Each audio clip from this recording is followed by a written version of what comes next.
on my TikTok because it's set to subscriber only, and I do not want that happening.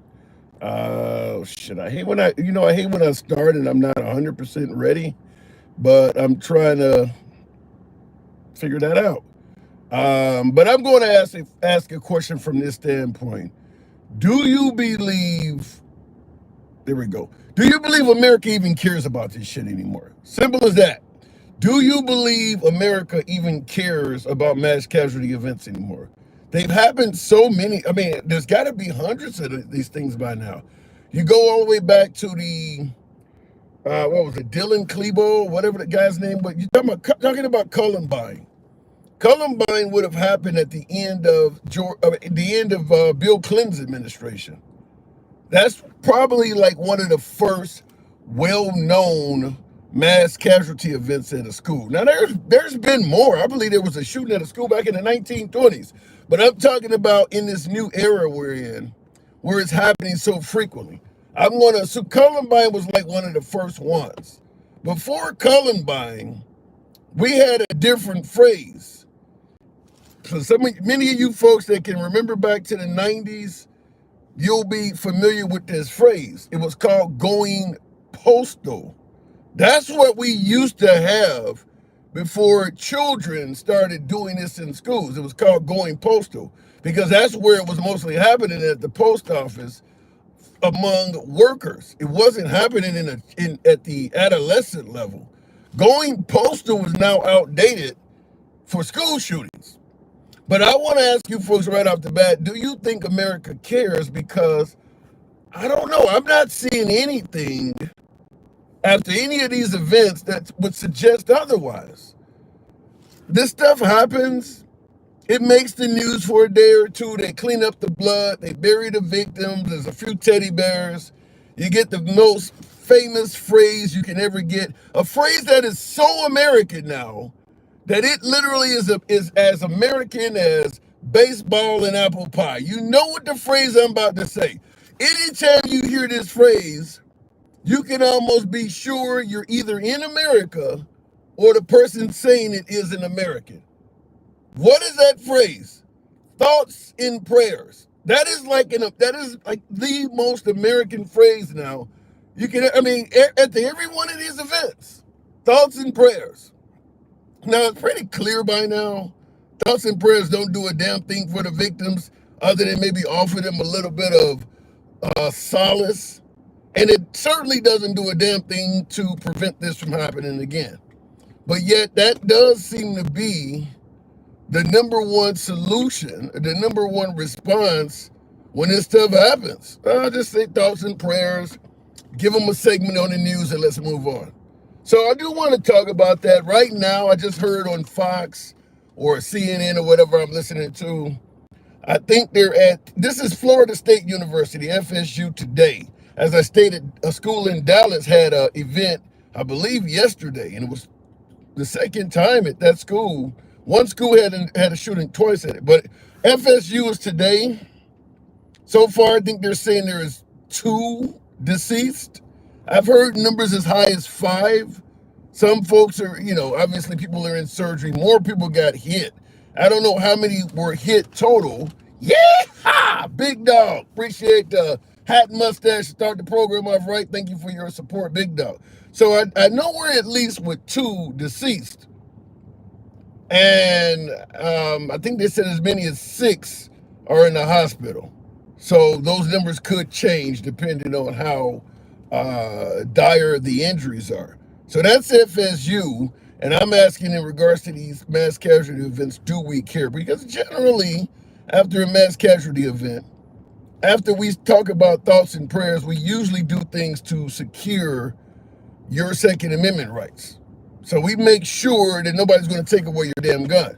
But we don't really do a lot about the victim or the victim's family. So I want to get from you folks, that we really care about this? Or have we just kind of began to accept that sending your kid to school and potentially losing them in class is kind of just part of the risk you take going to school in America? All right, and we also got a second topic. Make no mistake about it, this damn immigrant, Abrego Garcia, is continuing to be in the news. Are the liberals overplaying their hand on this? Should the liberals back off? Remember, folks would suggest the liberals have overplayed their hand on climate change, LGBTQ issues, and a woman's right to choose. There are plenty of folks who suggest that the Democrats should have been focusing on kitchen table issues facing the working family and not all of these other social issues that some do not care about. So I'm asking, do you believe when it comes to Abrego Garcia, because now immigrants is at the top of the pile. They're not talking pro-choice, pro-life, climate change, with the exception of the Stop the Oligarchy tour that AOC and Bernie Sanders are holding. Outside of that, nobody's talking about climate change anymore. And I think most of the liberals realize how toxic LGBTQ issues are. So they're not talking about those things. But they are talking about this immigrant. It's all over the news. Are the liberals overplaying their hand in regards to demanding that Abrego Garcia be returned? Probably another issue I could bring up also is Gaza. I should have put that in my notes, but when we talk about the liberals overplaying their hand, Gaza, LGBTQ, pro-choice, and now we're talking about immigrants. So should the liberals get back to kitchen table issues? And because there's a lot of Americans that do not give a damn what happens to an illegal immigrant. You should have thought about that before coming in this country illegally. You know, kind of like the joke, if he dies, he dies. You know, who gives a damn? So should the liberals back off on this is what we're going to be talking about. And last but not least, because we know when it comes to Abrego Garcia, we know how Trump, we know how the right feels, we know how the left feel. But we don't talk about all the other folks that were sent over to El Salvador with him. Did you know? Do you care that 90% of them have no criminal history at all? So we sent over a few hundred immigrants to put them in a maximum security facility, and 90% of them have no criminal history here or in El Salvador at all. So they're just in maximum security prison simply because they came to America and they're in an undocumented status, whether they're an illegal immigrant. Now, keep in mind, everybody that they sent are not people who just ran across the Rio Grande, because people say, well, they're illegal. Some of these folks are undocumented. It's a difference between being illegal and being undocumented.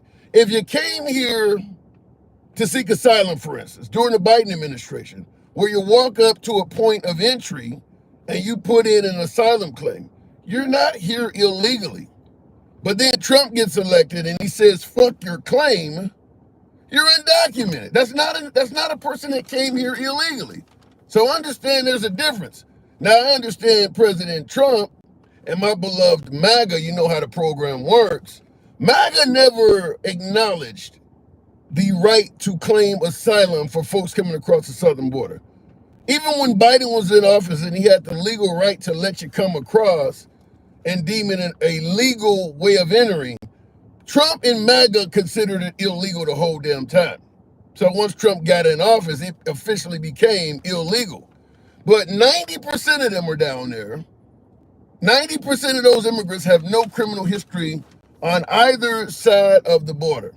Do you care? Do you believe that that is what they freaking deserve? How dare you be in this country illegally or undocumented? The penalty for doing so should be maximum, a supermax maximum security prison with an indefinite stay. Keep in mind the president of El Salvador stated most of these folks will never get out. Even the Abrego Garcia guy, he has no release date. He hasn't been sentenced. He's sitting there. He has no clue if or when he'll ever get out. Think the punishment fit the crime? Do we even care? So those are our topics today. As always, you know we don't block, ban, or censor anyone on the program. We are MAGA friendly, been that way since day one, always will remain MAGA friendly. Liberals are also welcome on the program. MAGA generally are my preferred guests, but because Trump is in office and he's receiving more criticism because he is the president, MAGA don't favor that, so I don't get as many MAGA callers. Nevertheless, they are always welcome on the program. We don't limit your time or try to tell you how to speak simply because you have an opposing opinion from me or anyone else. Free speech works that way. You can be critical of anybody on this program, up to and including the host. We go left of Bernie Sanders to I'm having dinner with Q. That's been the motto ever since the program began. So looking in the comments, do you have Indian friends? No, I do not, Red Baron. No, I once dated well, she might have been Indian, Pakistani, I don't know. But no, I don't. Looking in the comments, Ultra MAGA, run this chat, says Paul Sauce. All right, why don't you come on over and chat it up for a spell? You shouldn't be. They ain't going to be friendly to you. That day will arrive, believe that. You got to explain that. I don't get what you mean there, President Camacho. Immigrant status is irrelevant when applying for asylum. You can be in a country or at a point of entry. Well, the Trump administration does not really want you to be able to request asylum at all. So can you still do that right now under Trump?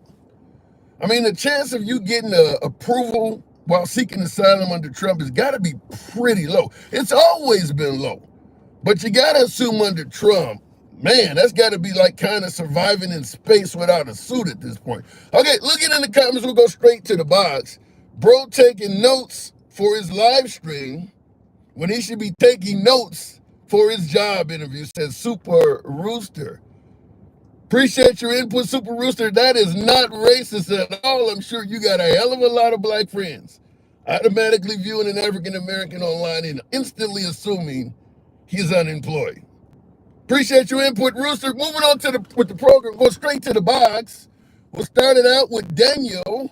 Good evening, Daniel. Welcome to the program. Trump ran the president of the United States for 10 months after filing bankruptcy, number 6, and then made $3 billion during his first term. He's done very well. Daniel, good evening. How's it going? Going all right. So, the immigrant thing is continuing to come up. Are you aware that 90%, they allege that 90% of those folks have no criminal history on either side of the border? I'm well aware. The Trump administration doesn't really care about that, and you're correct. I actually agree. You're very correct. They've been very vocal and open about the fact that they don't really care whether or not a person has a criminal history. They just don't want them here. And they are willing to say, most of the time, just say or believe or claim to believe something about any individual at any given time, in order to just make them not be here anymore. So that's usually where it ends up. So when you say evidence, they usually end up with, well, he's never coming back. Yeah, that's usually how it ends up. Yeah, that's what Trump's spokeswoman stated about Abrego Garcia yesterday. He's never coming back. But so what you're saying is they claim to believe or want to believe. So if Trump says person A is a double murderer, what you're suggesting is a lot of folks in this country do not need any proof at all. They're just going to believe that. Yes, here's the thing. I've been making the rounds, and I'm not on here on TikTok all the time, but I've been in a few panels today, like a handful, I think like 5 or 6, right? And I've seen the same in all but one of those, the same 2 people, a guy named Hoodlum and a guy named Hoodie. I'm not familiar with either one of them. Yeah, and I've spoken to them and provided evidence regarding like Kristi Noem's filing to the Supreme Court regarding the injunction and all that type of stuff, and they mentioned that it was an administrative error, showing it right to him, every bit of everything right off the actual, Supreme Court.gov website and all that type of stuff. And it still didn't matter because after going through all the histrionics and the evidence and citations, half an hour later, he's in the next live, I show up, and he's pretending that he didn't see it. Damn. Yeah. So in other words, he has his mind made up. Yes, and the thing is, he'll just waste an hour or more trying to get people riled up by doing that thing where they're teacupping or reversing the burden of proof or pretending that he didn't hear about that. He has an opinion about a topic he doesn't know much about. Well, when you're debating politics, I get folks that are, because I've been doing this for a few years, even on social media, and I do get folks who are generally passionate about their opinions, and I'm talking MAGA all the way over to far left folks, and I appreciate anybody who's passionate about their opinion, even if I disagree with it. But then you're right, you get some folks who just want to create some chaos. They just want to argue for the sake of arguing. And yeah, people like that, it doesn't matter if you prove them wrong. Hell, even if you agree with them, they just want to argue so much they don't want anything but an argument. Yeah, that was the when I realized that this was a worthless discussion with this one guy, with one of the guy hoodie, was, you know how a lot of people require you to say your name, age, state you're in, that sort of stuff, and who you voted for, right? A lot of basic 4 little piece thing, mostly to do TPS and just to get a baseline. Okay. I was waiting, but they want you to wait until you're called on. So I get brought to the panel and I mute myself immediately. I'm up there for 5 minutes, haven't said a word, I've been on mute. During that 5 minutes, he's been talking about me like crazy, saying that I'm yelling at him. So he's just coming at you, basically. I was teacupping when he said this. I had to come back because I heard my name. What the hell? Okay, I'm gonna plead. Hold on, I'm gonna plead ignorance because I don't know what the hell is teacupping. That's like when you're in, like right here. Like I'm real fast going to change real fast. I'm gonna go to another screen. Okay. Oh, the cup comes up. Okay. Damn, I feel dumb as hell. That's what they call it. That's what they call it, teacupping. You know, yeah, and I see what you're saying, but you know, I'm an old school. I'm thinking about tea bagging, and I'm like, whoa. So when you said teacupping, tea bagging came to my mind. So I didn't know what that meant. Teacupping, what would that be like? Tea bagging somebody with a prophylactic on? What? You must not be. I had to say it. Man. That's what I thought. That's what I thought. Okay, so we've had another, before I move it on, we had another mass casualty event today, Florida State University. Do we give a damn? Mm-hmm. Do we give a damn about this stuff at all anymore? Yes, we do. I care that it's something that we can actually mitigate against. So because when I own more weapons than probably, you've got 200 plus people here. Not everybody owns a weapon. I probably own as many as all the people in this panel that are here watching. Why? I mean, you can, obviously, but damn, why so many weapons? I'm as far left as you can imagine. Shit, okay. I mean, I carry, but damn, I don't see the need for... Okay. I'm a Marine who went on to become a Green Beret. Okay. All right, and I come from country folk, from Kansas, rural Kansas. But I'm a New York City boy, so... You know, I'm all over the gamut when it comes to it, but at the end of the day, like half my collection, and it's my collection, half my collection are things that I essentially inherited from my grandfather. Mm-hmm. A few more gifts. Well, let me say it like this. Let me say it like this, and I absolutely appreciate your service to this nation, but the reason I asked, do we care? Now, you said you do. If someone else from another, let's say, for instance, a foreigner from another nation was talking to you and asked that question, does America care? And you answered by saying yes, and they said, well, what are you doing to stop it? If you care so much about it, show me your work. What are you doing to prevent it from happening? How would you respond to that? I actually have the Capitol switchboard as one of is in my contacts. I know how to contact my elected representatives, each and every one of them at the state and federal level, and when it comes to ballot initiatives, when it comes to actual referendums, when it comes to the budget, when it comes to issues regarding my state and my community, or at large, I stay informed. Okay. I was a Marine, and then I was a Green Beret. All right, I was in the Navy Corpsman, then I was Marine, break in service, and then I came in an ATX. Right? I So see. the I the see what Congress you, don't I know what see they're what you're talking about. responding to. I see what you're responding to. But Yeah. but no. But the thing when you're talking about you specifically, when I say do we care, I mean as a nation. Yes, I think that it's. I think when it comes to this, is that there's a vocal minority is what's happening. Because the thing is, MAGA it does not mean Republican. It's not. They're not synonyms any more than liberal means Democrat. I think All right. liberal and Democrat are a lot closer though than MAGA and Republican. I honestly, here's the crazy part.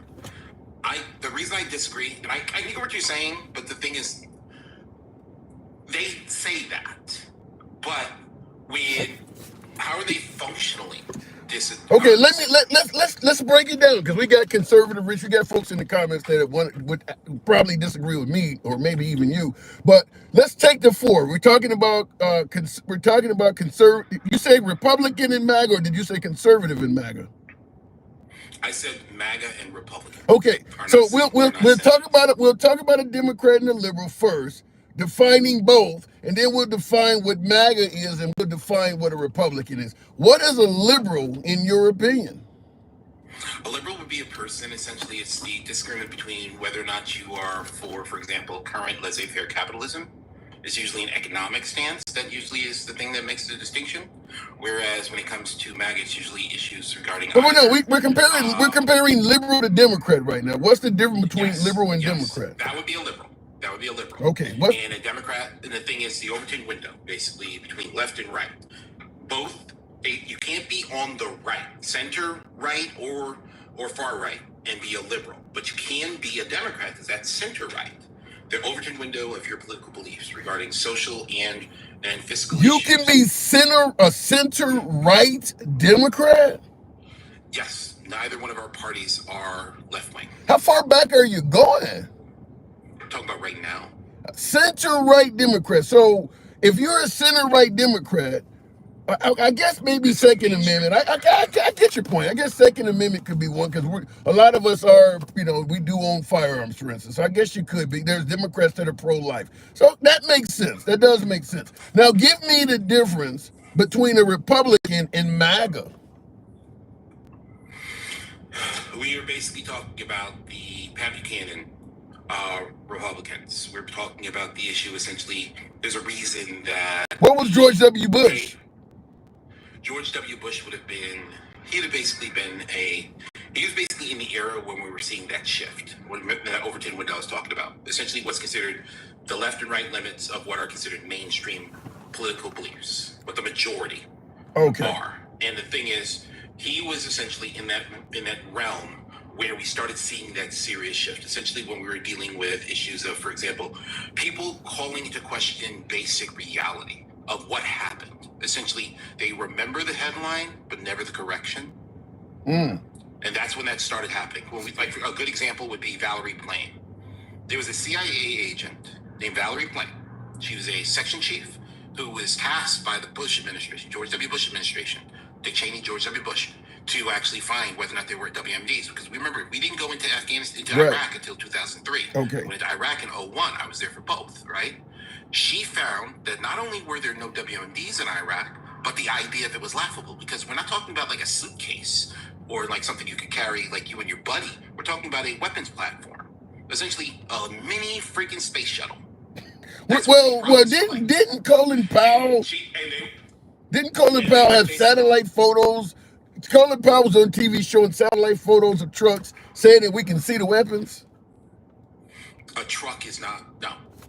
I'm just telling you what he did. Because they had those were rockets, but not WMDs. Because the thing is, they have these large platforms with, like, say, it's basically several turrets, big rectangular structure, and it's got like 9 different turrets and everything. They're rectangular, and there's rockets inside of them, and those are actually the thing that's happening.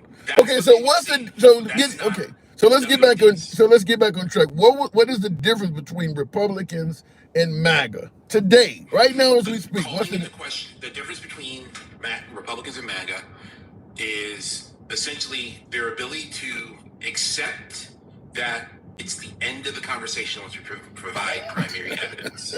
So MAGA don't take evidence.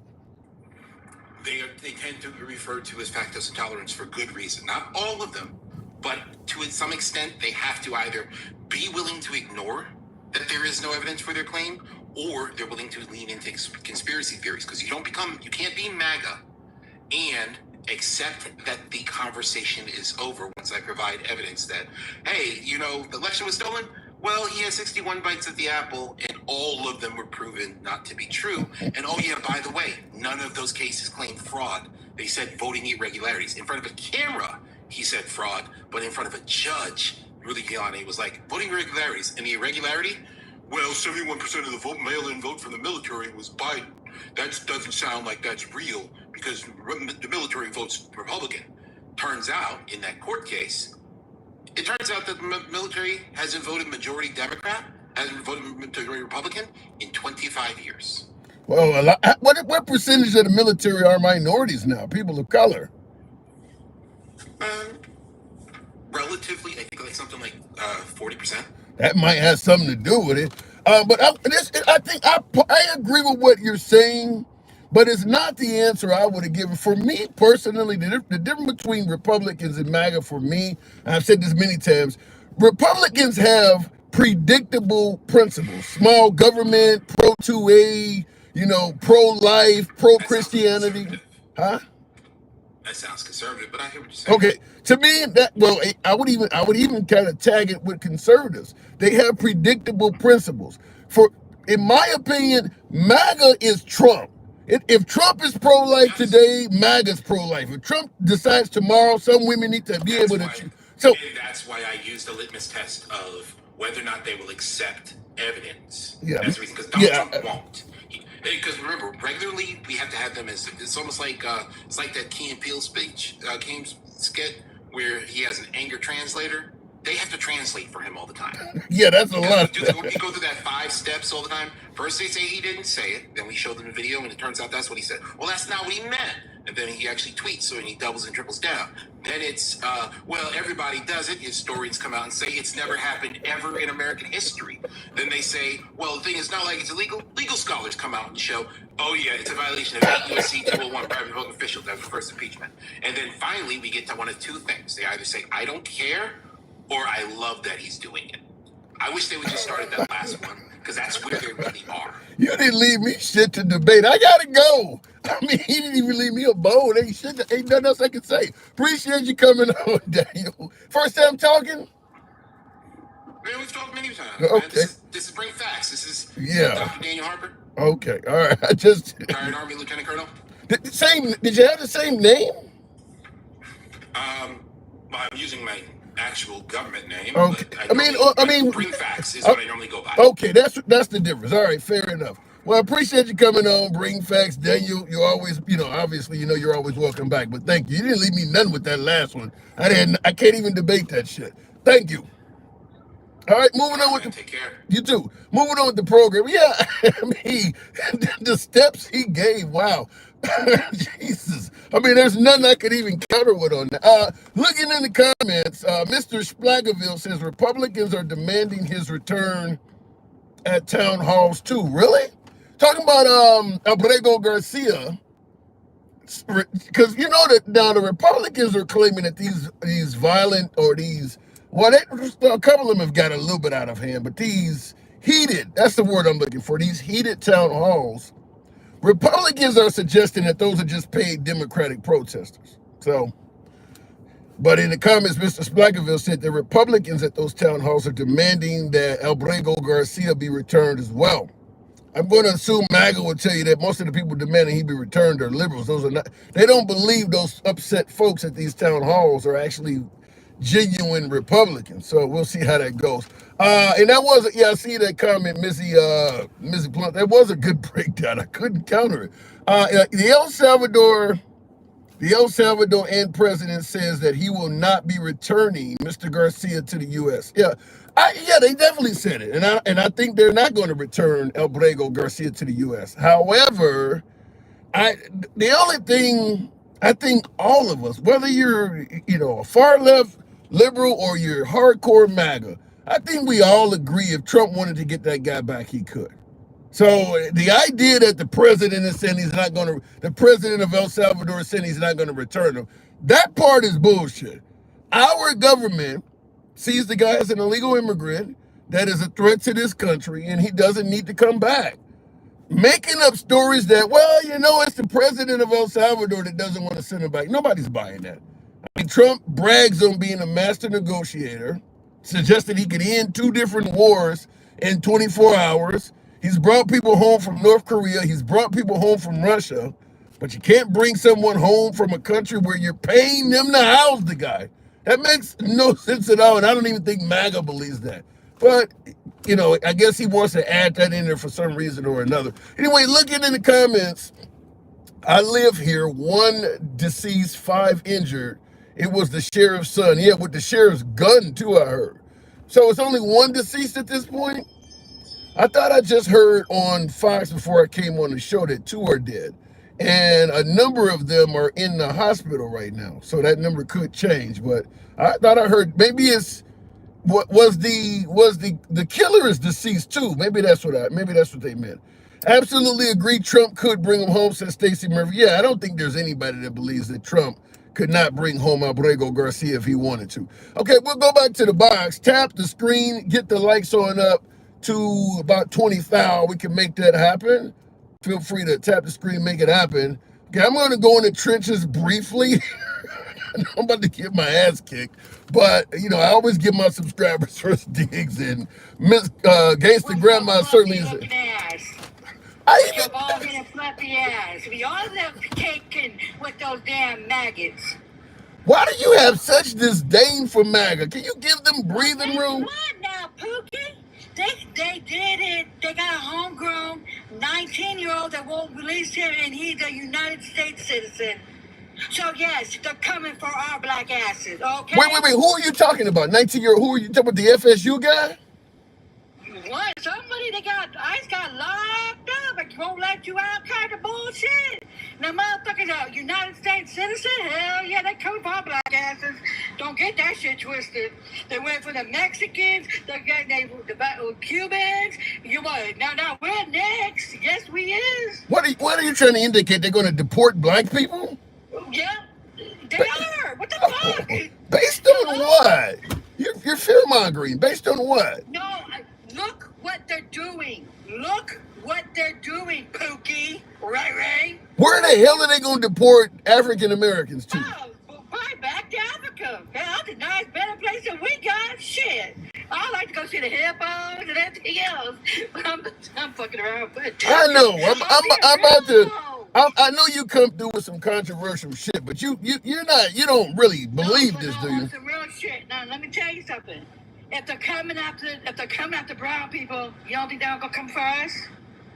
You don't think they're not gonna come for us? They are. How you gonna deport somebody that's been in the country for 7 or 8 continuous generations? They're doing it right now.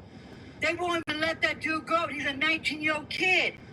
And what do we tell you, motherfuckers? These are the triple K mofos. Okay. The maggots don't like our asses.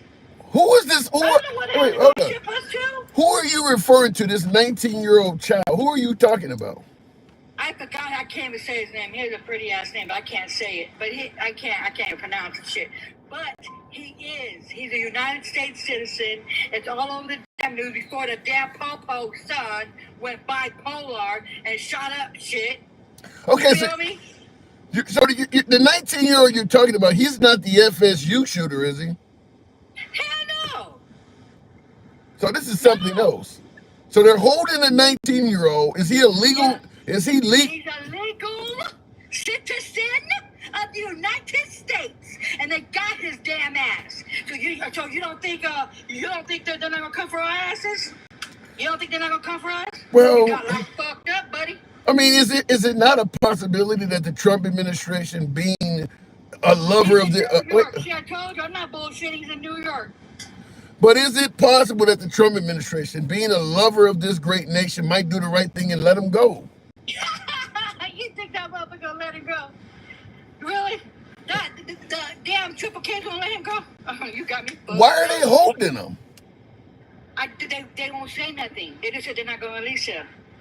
And then we had the Popo son went bipolar, was pew-pewing up everybody. You know that was a maggot.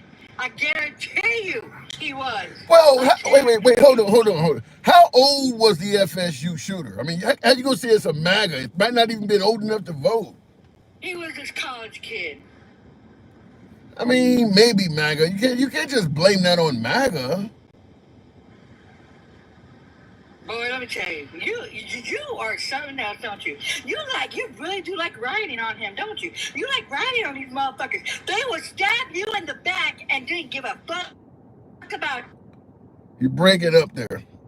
Let's give her a chance for it. We'll give her a signal a chance. Otherwise, I may have to move it on. She's saying that I'm riding on. I guess she's saying I'm riding with MAGA. Listen, I like to give folks a fair shake. Casey, Grandma, are you there?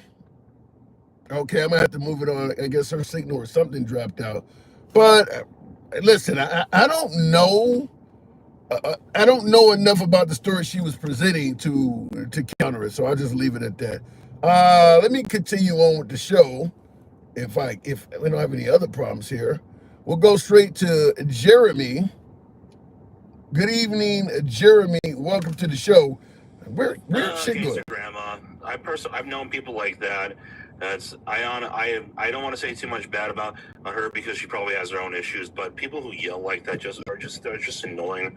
I've had to put some people like that in their place a few times, sometimes physically. Is it possible she could be yelling out of passion for an issue she's concerned with? People like that tend to yell about everything. Like when they get even a little bit excited about anything, and they just need to take a chill pill. Well, I mean, I get excited when I go to Red. And they yell over you too. I mean, I get excited when I go to Red Lobster, but I don't give me the ultimate feast with extra shrimp scampi. I don't do that. I mean, everything. I know.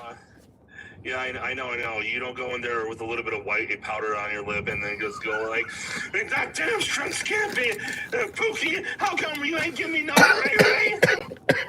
So let me ask you, getting back to getting on with this show. 90%. Are you aware that they're claiming that 90% of these folks they sent to El Salvador do not have a criminal record on either side of the border? Ooh, I don't know if I believe that. That's the problem, though. See, here's the thing. I would be okay with seeing evidence for that. Just show me the evidence, and let's see where it goes. Hopefully, it's good evidence. Now, I'm not going to go with the guy that you had on 2 calls ago. Didn't count. Like, if you just present evidence by itself, that automatically makes. Wait! Hold on. I'll let you continue, of course. But here's the crazy thing: is when I said 90%. Yeah, I don't know about that. I need to see evidence. Shit, you have required evidence when you were told they were rapists and murderers? You wait till they claim they're innocent and now need to see evidence? You were okay with them being called some of the worst members of our society. But a lot of times there is evidence for these guys actually being that. The thing is, though, you should never be against new evidence. And here's why. There's always a chance that there was something you didn't see the first time. So if someone comes out and says, no, wait, you didn't see this. Let me show you this. Like have you ever seen the movie The Hurricane? Yes. Yeah, good movie, right? Yeah, with the boxer. Yeah. When he was in prison. Yeah, what about it? Yeah, remember, wasn't it DNA that cleared him? I can't. It's been so long since I've seen that movie, man. I know the movie you're talking about, but it's been too long. Again, new evidence. You always got to be willing to see new evidence. But here's the problem, though. The only time a request for evidence is coming up, at least in our conversation, is to prove their innocence. But when we were told they're guilty of being vermin and poison in the blood, nobody requested evidence. Now that they're rotting in prison and they're saying we're innocent, well, we didn't see evidence that you're innocent. So it's kind of like you had the mindset that they're guilty until proven innocent. And listen, I think there was already evidence. We just go through each individual case and look at each individual one, and then go back and be like, no, you didn't show evidence for this one. But I'm pretty sure there was evidence for that stuff. How? Pretty sure there's evidence. How? What have you seen? Okay, so there was one person I remember that they arrested that was sent to El Salvador, or who had actually had an Interpol red notice out on him. He had a what? Interpol red notice on it, and that's basically a really high level of requiring that you be brought before a judge. So it's basically warrants for them. Interpol, like the European Union of Political Police. Jeremy, they are in a maximum, literally a supermax prison indefinitely. You're telling me there's been a decent amount of evidence to suggest that they belong in supermax potentially for the rest of their lives? Yeah. What have you seen? Again, there have been people out there who have been arrested for stuff like that, who have actually been convicted of some of these things. Convicted of what? Supermax for the rest of your life. What were they convicted of? Some of them have been convicted of actual child predation.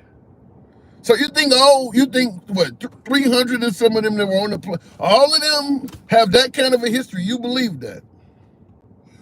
I think a huge percentage of them have, probably the majority. I would say the overwhelming majority. Now, here's the thing. You can always be wrong, even in court. There's always a chance that you can be wrong. Yeah, but damn it, at least give me the opportunity. Okay, look, court, I agree with you. Court is not 100% foolproof, but at least give me the shot. I mean, especially when you're talking about people having tattoos and shit. Pete Hegseth, if we went solely by tattoos without any due process or anything, Pete Hegseth would be gone. Because people were saying his tattoos were white supremacist tattoos. At least get a person a shot to prove themselves. Right. And hey, Tim, what have I said in the past about due process? I don't recall. Oh, that's all right. So you favor due process. Yep. That's why I'm proud. I'm more than happy to call myself MAGA, and I'm also at the same time someone who said that I want Trump to do things the right way. And right now he's doing it. So you admit, president. I think our president is a great president, but I want him to continue to be great by doing things the correct way. So you admit right now he's doing things the wrong way. Yeah, I think that he's doing some things the wrong way. I think every president has disappointed the people. Like there's not a single politician out there other than maybe Rand Paul and Ron Paul. Oh, the father and son duo who haven't gone back on some of what they've said. But here's the thing: I think Trump has had the potential and has even shown the potential in his first term to be someone who does that very, very little and has, for the most part, stuck to what he said. There was a few things from his first administration I didn't particularly like when he said, Jeremy, go through due process afterward. I didn't like that. Jeremy, you're talking about doing things that go against the Constitution. You're talking about just sheer human rights. You don't need to do a lot of shit when you're doing something that's significant, is putting people in maximum security prison without due process. I don't care if you're doing everything else 100% right. That is a huge wrong. There's no way you should be able to look at somebody fucking up in that area and say, well, I still think they're a great president. I don't get it. I mean, you're literally killing people. This guy, Abrego Garcia, Trump basically killed that guy because his family have no contact with him at all. They can't see him. They can't get calls. He is essentially dead to his family. I mean, he killed the dude. And, well, he's a great president. He gets a few things wrong. Didn't we go after Biden for the 13 service people in Afghanistan? I mean, he killed a man. And everybody realizes that dude, Abrego Garcia, did not get due process. Well, if you actually look at a lot of our previous presidents, most of them do not have zero blood on their hands. And when I say blood, but why is that coming up? He was supposed to be the non-outsider. He's not a typical politician. He's going to drain the swamp. And in a minute he fucks up, everybody else did it. You was not supposed to be like everybody else. I know. That's what I'm saying. That's why I'm saying I would like him to do what he was supposed to do in the first place. That's why I like his presidency, because for the most part he is doing a lot of what he said he was going to do with like things like tariffs, things like the border, and putting us on the world stage.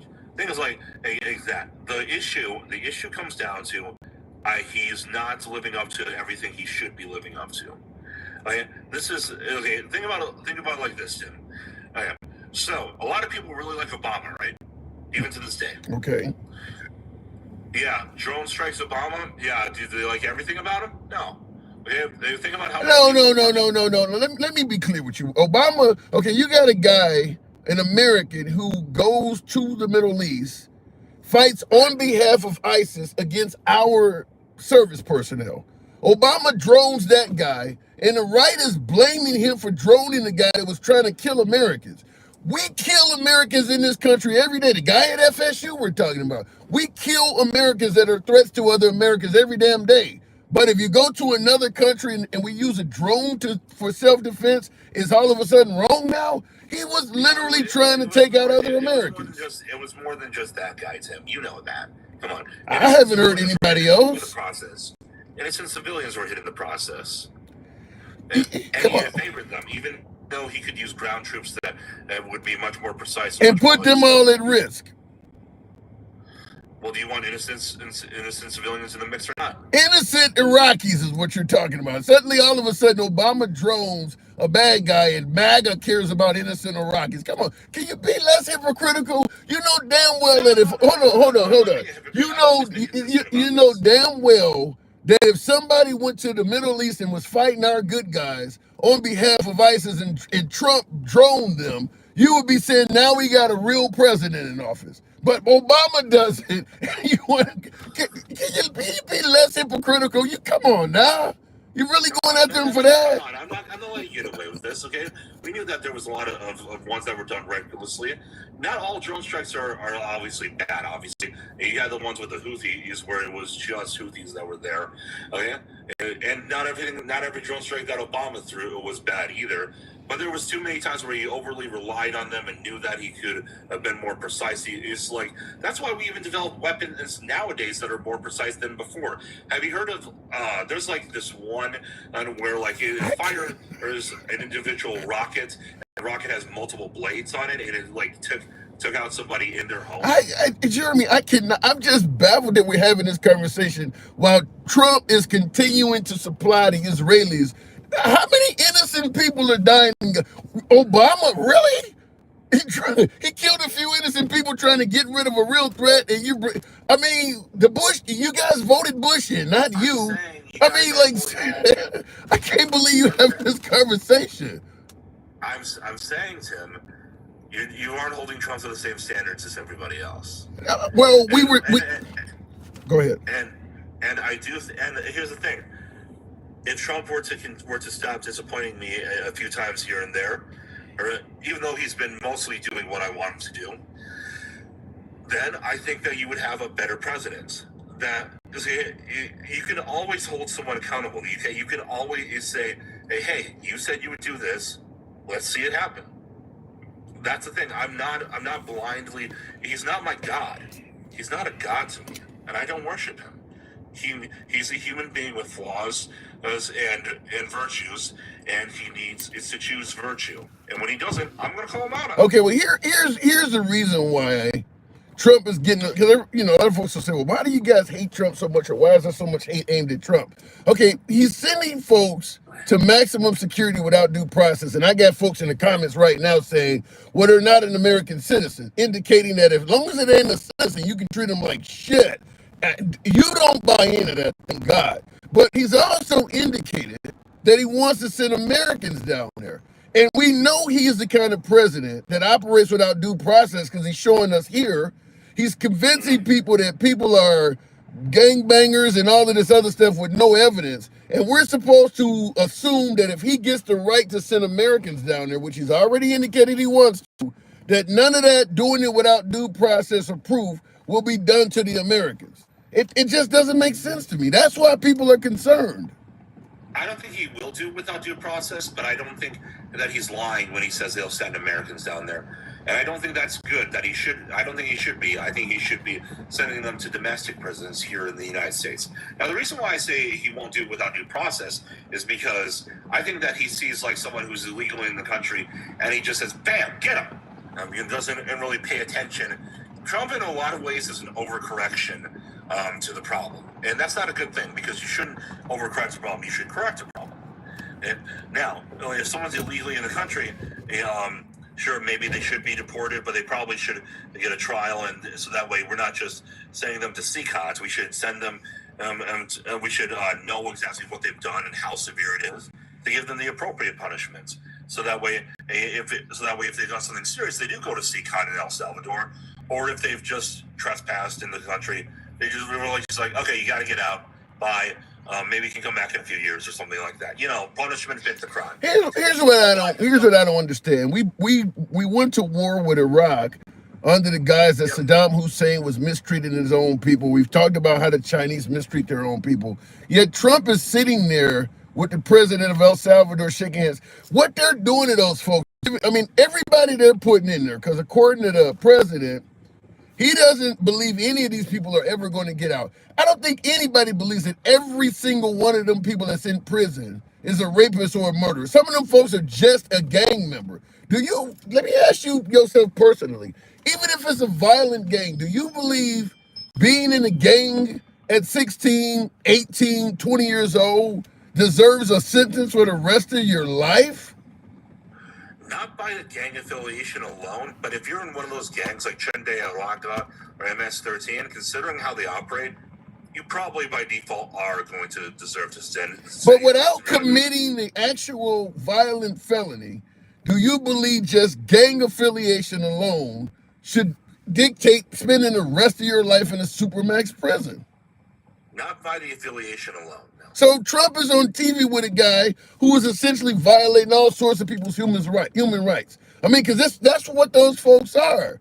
He's throwing people in prison just on the grounds that they're part of a gang. They're not all rapists and murderers. They've never even made that claim. They're just suggesting all of these people are gang members, and that's enough if you're a gang member to literally kill you, because society don't get to speak to you no more. You don't get any phone calls. They don't even allow them to read books. It's almost like a zombie processing factory. Here's the thing. There's twofold to this. So, number one, most of those gangs operate in ways where your initiation is to kill somebody. So you believe every one of them is basically a killer then? MS-13, yes. I actually believe that because that's a part of their initiation. So you believe everybody in this country that's part of MS-13 has killed somebody? Yeah. There's no way that's true. There's just no. Yeah, unless they're what's considered in the biker in the motorcycle world a patch over, which is where you come from another gang and then you get initiated into the mother gang. Sometimes that does happen. So not all of them, but most of them. And Tren de Oaxaca, they're damn near a terrorist organization. I'm not even joking about that.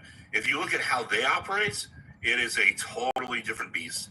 We they are not like American gangs at all. They come from Venezuela.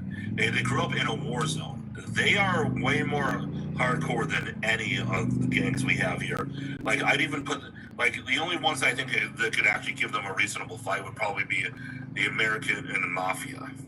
I think a lot of that has to do with the fact that that's what we're told. I don't know. I have never, I've watched these National Geographic and Discovery Channel specials, and they do paint them out to be very violent people, Colombian neckties and all these draconian things they do to people. But I've never heard someone suggest that literally every member of MS-13 or Tren de Oaxaca, as you're talking about, they've all committed violent felonies. I just don't buy that. I think that's way overkill. I mean, there's a lot of violence from those gangs, like the Hells Angels. The Hells Angels in America commits a lot of violence. That don't mean every member is. To a degree. They do to a degree, but not all hell. But the thing is, you're not required in the Hells Angels to commit crime. Believe it or not, even ATF agents like Jay Dobbins, who actually went undercover in the Hells Angels, even admits not all of them are criminals. I don't think there's hardly any gang. I don't think any gang is loaded with 100% murderers. I mean, that's what you're basically saying is like literally to get in the gang, you got to take somebody's life. I don't think any gang has that narrative where every member has taken somebody's life. I think that's way overkill to demonize these people and make them look like animals, which gives more sympathy to how Trump is treating them. Because people think that they're not that violent. I don't buy that they're that damn violent. And I certainly would come on and admit if I thought so. Every single one has done that. More than likely in MS-13 and in Tren de Oaxaca. Now, here's the thing. Everyone deserves their day in court, which is why I'm saying, Trump, why are you disappointing me, man? Come on, man. I voted for you for a good reason. Bro, I gotta say, if he'll do it to some of them folks, I don't see it being a complete stretch to at least be concerned he might do it to some of us. But I gotta move it on, Jeremy. As always, I appreciate you coming through.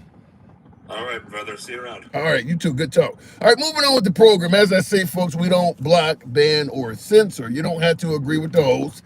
Perfect example right there. Jeremy's always welcome on the program. Tap the screen, get the likes on up to about 30,000. THOU, help the program out, brings in more MAGA, helps out the algorithm. If you're on YouTube, you're live, YouTube horizontal, YouTube vertical, feel free to smash that like button. Trump speaks for his last name. Trump everyone. USA, says M. Tamina. Okay. Get the USA chant going. Come to Chicago, says Rising Phoenix. I'm 30 years from Chicago. I'm Stony Island, Halsted. I'm all over Chicago. I know what Chicago's like. I don't know any gang. You know, I come from the area of the Disciples, the GDs, the BDs, the what was it, the Vice Lords, Four Corner Hustlers. I don't know any gang in Chicago where every member is a damn killer. I don't know any gang. I've never heard of that. I've never heard of any gang in Chicago where every member is known to be a killer. Even the ones that they got over there on O Block now, they're supposed to be super violent. I wouldn't listen to a dude who's well, it's because the camera's in a different direction. Real quick, rest in peace to the Supreme Court. Damn, Sid. You think that under Trump we've lost our Supreme Court? Wow. Mike, good evening. Welcome to the program. Everyone has a teardrop. Yeah, but you ever heard of a studio gangster? Mike, I'm being told gangs where every single member has taken a life. What say you? You listen to somebody that doesn't have a fucking clue what he's talking about. Jeremy sat up there and talked about these gangs as if he has firsthand knowledge. You know, Jeremy, the odds that Jeremy's been around any type of gang members in his lifetime is very low. To say that that's MS-13's initiation is false. That is not what it is. I've never heard that before. I've never heard that. Because it's not true. Because it's not true. You got to stop with this nonsense, because that's the fear mongering that makes MAGA think that they're all these villains. They're not. See, here's what they don't understand. Sometimes here in the U.S., all gangs, white, black, Hells Angels, whatever you want, sometimes members get in because they don't really have a choice. Yeah. Because if you're in that neighborhood, you got a decision to make. Yep. And sometimes you just get pulled into it just by being there. But this is the funny part. You see how he was dancing around MCs, and I don't even like speaking on MCs because they got their own culture. They got their own culture.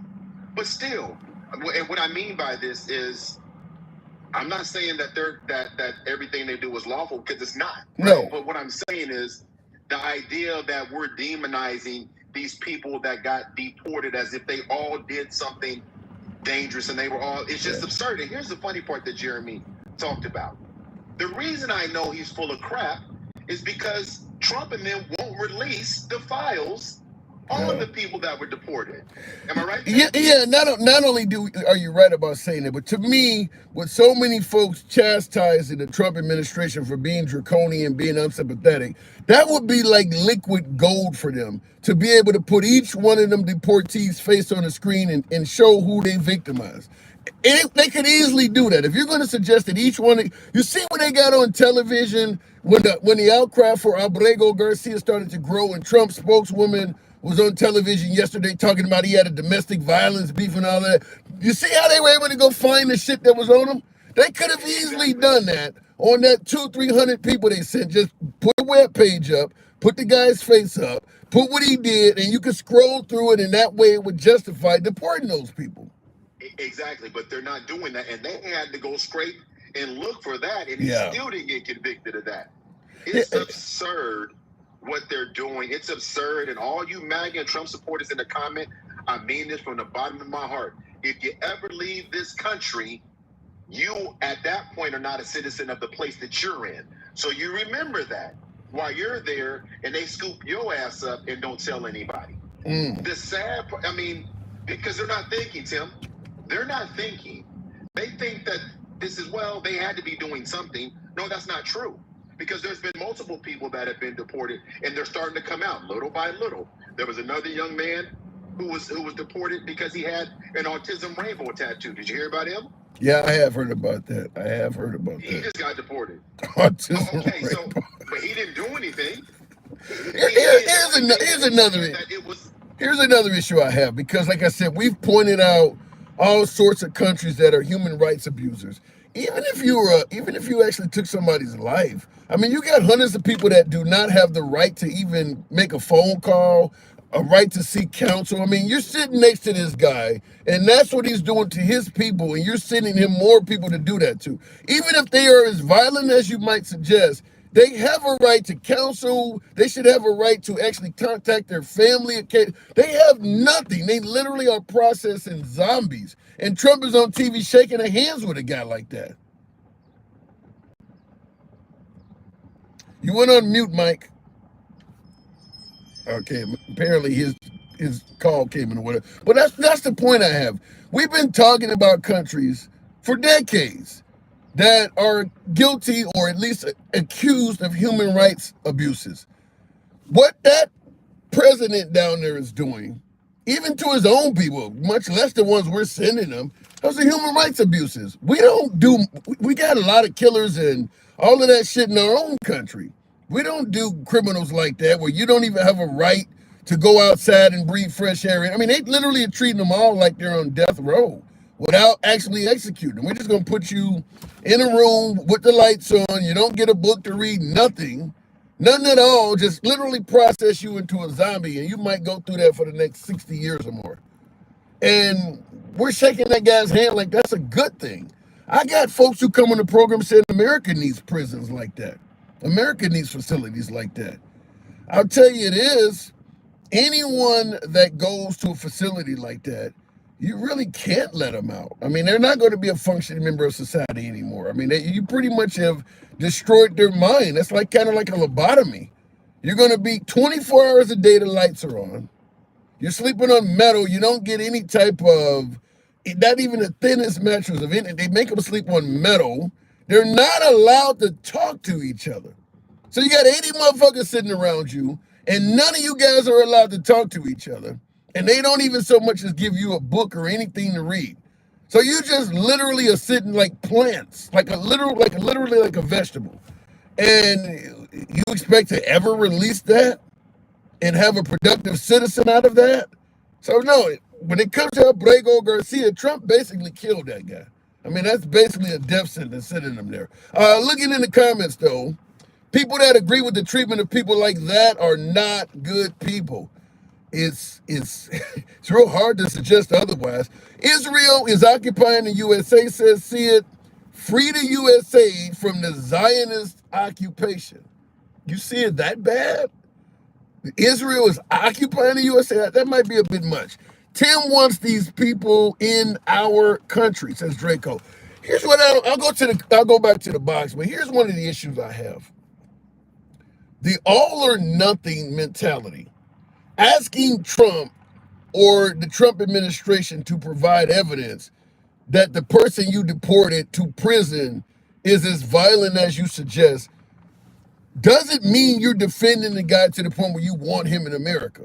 MAGA looks at it like you're either for the USA and you trust Trump blindly, or you're anti-American.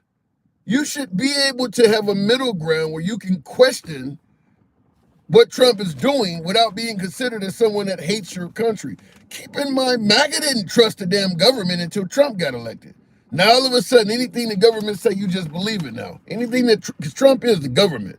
All of this, he's an outsider. He is the president. He's the governor. He's the government, rather. So all of a sudden now, anything your government says, you just trust it.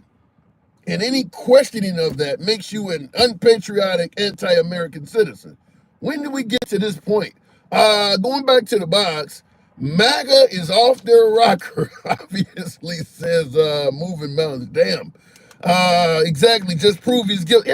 Why is that such a sticking point? Let me go back to the box, but why is this such a sticking point to simply ask for proof for somebody you're sending away for life? I don't get that. And Draco, you're saying he's not supposed to be here. I'm not suggesting. Some progressives are saying bring him home. Look, the guy doesn't have a legal right to be here. He is a deportation candidate. I'm not, because Trump has the right as a president to change some of the rules. Big difference between saying he doesn't have a right to be in America and he deserves to be in a supermax. We can debate the deportation shit. I'll concede some of that. But he doesn't belong in supermax. That's my issue with it. Dencal, good evening, welcome to the program. The supermax part, if you got to go and bring up that he has domestic violence on his history, you know, I mean, I hate to get, you know, the language here, but I'm going to say it the way I feel it, damn it, because it's free speech. You know how many bitches accuse dudes of domestic violence? You know how many guys got domestic violence rap sheets that didn't do shit wrong? You know how easy it is to get an order of protection out on a dude? I could not believe the White House would come and try to use that as a reason that he is down in El Salvador when you got multiple women that have accused Trump of sexual assault and you're not buying any of that, but you're going to buy that some strange woman you don't even know, which is his wife, by the way, accused him of domestic violence back in 2021. Dencal, good evening. Good evening, good evening. Why don't we care about this stuff? Man, you hit the nail on the head when you talked to Jeremy about the hypocrisy of it all. Like, it's hard to have conversations with people, and I know that's part of your job as the host, but to listen to a man who would listen to Trump say, I'm doing this for you guys because they want to do this stuff to you. If they could do it to me, they can do it to you. And now that he's back in power, he's doing the exact same thing. He's busting down people's doors. He's doing all of that without no due process. The same shit that they said, oh, he's doing that for us. He wants to protect us. Now he's talking about building 5 more prisons in El Salvador to put the homegrown ones in. And he gets to decide who is the homegrown criminal. Yeah. And that's where my concern is that MAGA is okay with people being deemed a bad guy solely based on what Trump says. And they don't need proof. So if Trump gets the right to send Americans down there and Trump says, well, that American is a rapist or a murderer, he needs to go. I mean, MAGA's not going to question that. That's the end of it. And how Jeremy gets on here acting like he a private detective and he done looked into all of these gangs and how they operate. He would do a deep dive into the Klan or some of these other white supremacist groups and tell us how they operate too. Because we don't seem to give a damn about what they do. But anytime somebody from another place, they call it a gang, they get a tattoo, all of them. He told me, yeah, I think every single one of them has had to commit a capital crime. Are you fucking stupid? You know it's tens of thousands of those people in the country. If all of them had to commit a dang on crime, do you know we would be flooded? Have you ever turned on the TV and they say Trinity Agua has massacred 50 people in any state? No. It's not happening. Those people are not all criminals and all of that stuff. It's made up to justify the hypocrisy. And if they don't believe that what he's trying to do is to come after Americans, why do you think he's fighting this so hard? He could just as easily say, we made a mistake, bring this one guy back, have him deported the next week after they go through a trial, and get him out of here. He's not doing it because he wants the right to disappear Americans. Wow. And you raise a good point, by the way, in regards to that. I mean, because the guy does not have the right to live in America. There would be nothing wrong with bringing him back, having a trial, a deportation trial, and then deporting the guy. And deporting him to a country, he wasn't supposed to be deported to El Salvador. That's also something that with Trump went against a court order. Bring him back, hold the deportation hearing. He's going to lose that, so he's not going to live in America, and then send him to another country that'll take him. But right at this point, considering what he's been through, half of Latin America will probably take that guy. Exactly, but the problem is it's not about it's wrong. He wants the Supreme Court to give him the authority to disappear people. That's what he's doing. He's disappearing somebody to never have to a place that they already said you there for life. You can't have visitors. You can't have telephone calls. He's disappearing people to another country. And these people, Jeremy, talking about, yeah, well, maybe he's this time or that time, he's doing this stuff wrong. He's fucking disappearing citizens to a place where we would never fuck. Just like you said, he killed him. He killed him. Here's another issue I have a question with too, because a lot of MAGA bring up that the president of El Salvador is a great guy because he started putting people in prison and he's made El Salvador a very safe place. Even if that's true, who in the process of cleaning up their area would be willing to build a prison and take violent people for that facility from another country? If your goal is to clean up your town, why would you build additional facilities and take more violent people in those facilities? If there ever is a prison break, you don't literally brought the people to your area. Why would you bring more violent people to your area if your goal was to make the place safer? That just makes no sense at all. You're going to bring violent foreigners into your area. Trump made him an offer he couldn't refuse. People don't understand how much $6 million is to El Salvador. Yeah. And if he's asking them to build 5 more, just imagine, 5 times, 6, he talking about $30 million on top of the 6 he already got. Yeah, he could make it work. He could definitely make it work. But if people don't understand that Trump then went around the country saying that all of these countries opened up their prisons and they came to America, how are you siding with these people and making deals with them now? Any chance? As a person of color yourself that was literally born in this country, do you have any concern at all that what he is doing could happen to someone like yourself? You are born in the country. There's no immigration issues with you at all. Do you have any concern that even under that situation, under that category, you still, if you got on the wrong side of this administration, could end up in a place like that? Yes, obviously, because nobody will ever hear the truth about what happened. Yeah. He could just say I was in the gang. He could just say they got all types of AI. They could, just like they said with the guy that's over there now. They saying some confidential source was who told them he was in MS-13, and that's how they determined it. A confidential source, which we will never know.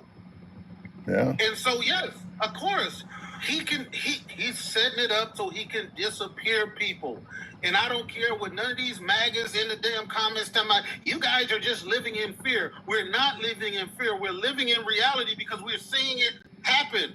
Yeah. It's not like we made this up. Just imagine if we would have made this up before the election and say, this is what Trump is going to do. You guys are fear-mongering. He's never going to do that. He's going to deport people. He's not going to, he's not. Yeah, I don't think they would have. I don't think even MAGA would have expected Trump to deport people without due process a few months ago, or birthright citizenship. He kind of made it clear he might do it, but now that he's starting to, finagle with ignoring the Supreme Court, MAGA wouldn't have thought he would have done that. MAGA would have been like the Democrat fear-mongering. The guy is going to follow the law. He's a law-abiding president. He's not going to ignore the Supreme Court, but. Yeah, he looked like he's going way further than what MAGA predicted, but he is doing what MAGA want him to do. So even though he's not doing what he should be doing legally, they're okay with it because he's breaking laws to their benefit, they perceive. Right. Until it happens to one of them, and then it's different. But right now, it looks like he's on their side. Right, exactly. And Malachi in the comments is saying that the problem is that court documents show that he was MS-13. I just explained that the documents come from a confidential informant that we don't know who he is. Right. Yeah. This is the whole problem. And one question I want to ask MAGA is why all of a sudden do we want to believe the courts when it's something that they believe in? But every time a court made a decision before Trump was president, none of that shit mattered. You know, I mentioned that before. Like you believe a confidential informant against Albrego Garcia, but you didn't believe Vice President Mike Pence when he said Trump was trying to steal the election. You know this guy. You don't trust the vice president, but this unknown informant, because he's saying what you like, you agree with him on. I mean, right. his attorney general, Jim Barr, all of them folks you knew saying he was trying to steal the election. You didn't trust any of them, and they weren't confidential. They came out and said it, and you didn't believe none of them. Every grand jury, every regular jury, every judge, any prosecutor, everybody who brought charges against Trump, all of them is bullshit. But this confidential informant, yeah, he's telling the truth. Would you consider ever leaving the country? I have thought about it. I know it'll be a hard transformation for my family, so I'm kind of on the fence. I'm looking at getting maybe dual citizenship, so I could at least be in a position to do it. But it would be a hard sell for probably my wife and kids to want to do it. But I don't see nothing wrong with it. You know, I spent many years in the military. I've seen how other countries live, and everything is not based on what America believes is the American dream or the white picket fence. Like, people live in huts and shacks and are just as happy a family than people that live in big, $100 billion mansions. So yeah, I mean, I would definitely consider it. Obviously, we're not quite there yet, but the problem is we're talking about something we would have never even mentioned 3 months ago. And we're already like, well, I don't want to do it, but I mean, we've moved that fast. Like 3 months ago when you and I were talking, anybody talking about leaving the fucking country? Now we're to the point in only 3 months where it might be a hard sell to my family, but I'm kind of open to it. What are we going to say 3 months from now? We just updated all the kids. Everybody got their passports and everything is in order. So, we're ready if we got to, make an emergency escape. But, I think, we haven't got to that place yet. I think if he declares like a state of emergency or martial law, I think that would probably. What if you start getting verification that American citizens, people of color, black people are disappearing to this area down there with no due process? Oh yeah, I would definitely look into citizenship somewhere else. I'll talk to you in 3 months. I gotta go. I'm telling you, we're gonna be talking about that. I guarantee. That's probably. I think it's gonna get there. One last thing before I go, it's about Jeremy, and I hate to keep bringing it, but every time I listen to him talk, like, he brings up so much bullshit that I have to write this stuff down. He was talking about he needs to take a look at the individual situations of those people who are getting sent over there. At the same time, his president, the guy that he supports, says to all of the J6 people, fuck it, let them all go. He didn't look at no individual cases. He just said, fuck it, let them all go. They've been badly treated. In the place that the place that he sent them to, the place that they were at was a regular prison inside America. Now he disappears this guy to the worst prison in the world, and they tell him, he might have, he might have made a mistake, but he doing some other good stuff. He did say that. He did. I bet he called himself pro-life too. He did say that too. He's doing he made a mistake in this area, but he's doing a great job. And I'm like, how could you be, sending people out of the country without due process and being referred to as also doing a great job? But keep in mind, you got the founding fathers who people, view as great presidents who did a great job, and they were owning slaves and bagging kids and everything. So as long as you're doing something for me, that's kind of how the American way is. As long as you're doing something for me, you could be doing all kinds of awful shit to other people, and you can still be viewed as a great guy. That's kind of the American way, apparently. Yeah, going all the way back to the forefathers. We got a history, though. Yeah, we do. Cal, thanks for coming through. All right, take care. All right, moving on with the program. I want to respond to a comment I saw on my YouTube horizontal. So why do we continue funding things that are not our problem? Because it enriches people in this country. The things that we are funding that are not our problem are enriching some of our citizens. For instance, these constant wars or nation building, there are American corporations that benefit from nation building, benefit from giving the Ukrainians war. Think about all of the war contracts, the weapons contracts we can get from helping out the Ukraine with those weapons.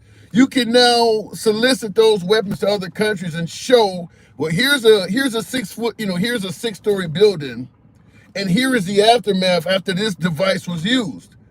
I mean, so you can show them how effective the weapons are. I mean, there's a reason why America has stayed at war for probably 70, 80 years now. We literally, any conflict around the globe, you can almost be certain that American footprints are on it somewhere. Even if they're just in the back. We're involved in every conflict because some folks in this country are being made wealthier for it. So that's why we fund things that does not help. It's not part of the problem because some people are making a fortune off of it. What to respond to another comment here? I'm going to say that's irrelevant. I'm going to say to not deport anyone. I'm saying we shouldn't be paying for detention. We can deport them without paying for their detention. Yeah, I think that if the money that Trump is giving El Salvador to house them in prison, you could have probably gave that to Mexico or somebody, and they would have gave them a cheap-ass apartment or something for it. I mean, but we want them in prison. We don't want them to live a decent life. We want to hurt them. But he could have probably get that, because $6 million or whatever it is goes a long way in some of these developing and third world countries. He could have sent them somewhere that did not involve them turning into a damn zombie. It just was not necessary. And without any proof, I'm really surprised that MAGA is really good with that. Let me go back to the box. Chattel Slavery says Sam something. Yeah, I mean it just looks bad in my opinion. Real quick before I go to the next caller, for folks who don't give a damn about what is his name, Abrego Garcia, I get that, but understand, folks, the world is watching us, and I'm not just talking about the Latin world. The world is watching us. Tourism in America is dropping because it's not just Abrego Garcia or those immigrants that are being sent to El Salvador. People from a host of countries are having problems that they do not deserve while coming into or exiting this country. The border and the customs and border officials are grabbing and detaining people wrongfully for indefinite periods of time at both the southern and the northern border. Citizens from France and Australia and Canada, many of them have tried to come and lead a country, and because their visa information was not filled out properly or something like that, they just got detained for a week, a month. These stories are coming out everywhere. So what's happening is a lot of the free world, in addition to the developing world, are starting to turn America into a no-go zone. And we're talking about people that we normally would want to come here. People who are coming here on vacation with plenty of money to spend. Going to Disney World, taking their family to Vegas, all of that. Tourism is down because Trump is treating the people that come here so damn bad. And they are getting privy. They're getting information about what's happening with Garcia. They know that this guy is in prison wrongfully. A lot of nations know what's happening to that guy. So understand that that's going to hurt a host of business markets as well.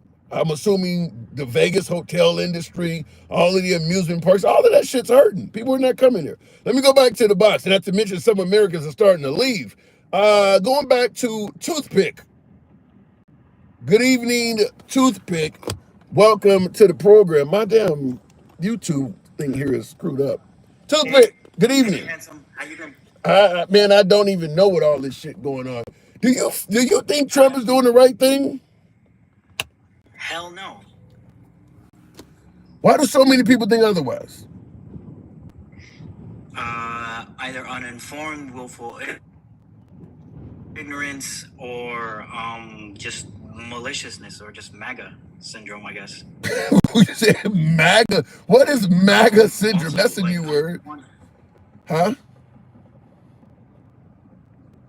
Just like, you know, they're drinking the Kool-Aid and just like being like, yes, whatever Daddy Trump says, that's what I think too. So, you know, and I have family that's like that too. So I have firsthand experience about it. So no evidence needed. Is if Trump says it, therefore it must be. I don't know if I'm having. That's what their thinking is, but like, you know. How do we get past that? How do like, we? My thing is, it's like Go ahead. Go ahead. We got a serious delay. I may have to drop you and move and come back or something. But how do we get past it? How do we get to the point where we're going back to due process in the traditional way? How do we get past one man just being able to say you're a killer and society treats you as if you are a killer and just throws you behind bars? How do we get past that? Well, my thing is that, like, I don't think we're ever going to go back to the world we knew before this. It's like saying, how do we get back to a pre-9/11 world? We're not going back to that world. Well, the only way past this is through it. Whatever happens, you know, however this case, however this situation plays out, it's going to be a different world, because it's like, I don't know, you can correct me if you know more of American history than me, but like, I don't know if we've ever been in a situation where president defied Congress. I feel like even with Nixon, like, he even took it, like, obviously correct me if I'm wrong, but he even took it upon himself to like just leave. Yeah, he resigned. You know what I mean? Yeah, he resigned. So we're not going back to the world we knew before. This is uncharted territory. So you believe that after a little bit less than 3 months in office, Trump has permanently changed how America's going to operate? He hasn't even been in office for 3 months yet. He changed it since 2016. He was inching us slowly into the right, and then January 6th happened, and then I just feel like Biden's presidency was just sort of like a cool down period between Trump, because he was still in the headlines. He was still going out like screaming like fake elections and all that and everything, and so we're not going back to the world we knew before. So for better or for worse, we're headed to something we've never seen before, and people are going to read about this era in the history books. This is going to get its own chapter. You're assuming that you're gonna be legally allowed to write about it. Shit. We're probably not even gonna read those textbooks. Some other nation in some other time in another paradigm are gonna read about us. We might not even read those textbooks. I mean, you know what I mean? America's on top. I mean, are you talking about? You sound like you're talking like end of an empire type shit. I don't wish for it, but that's what I'm seeing. You know what I mean? But then I got folks like Adam Joyner in the comments that are saying America's back. You know, we got the right guy in office. You know, America's on the right track. I mean, it's just a completely different opinion from what you're saying. Is America back when we've alienated all of our trading partners? Is America back when we're seeing China sitting back and then allowing the counterfeiting of like luxury goods and seeing our like economy plummeting? Is that what they consider back? You know what I mean? I think the only thing when they say America's back, the only thing they're considering is the fact that Trump is at the helm. The rest of that shit it doesn't really matter. As long as Trump is in office, all will be well. Exactly. There's also another thing I wanted to touch upon with in regards to Kilmar Abrego Garcia. Sure. I have an uncle who back in the 90s was involved in Salvadoran politics.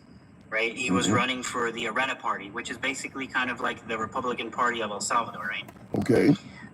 So he was in politics, and so he knows a little bit about it. And he commented to my mother the other day because they were talking on the phone, and he was mentioning that a lot of the reason why he's accepting criminals from, sorry, I didn't mean to say criminals, but why he's accepting supposed criminals. Because I don't think these people, I think vast majority of them are innocent, right? But like the reason why he's doing this is because this I guess they must have had a behind closed door deal where Trump promised not to revoke the TPS of Salvadorans here in exchange to for Bukele to accept some, what they consider criminals. And then also, we just heard from that, I think he was a senator from Maryland, that he's being paid to be kept there.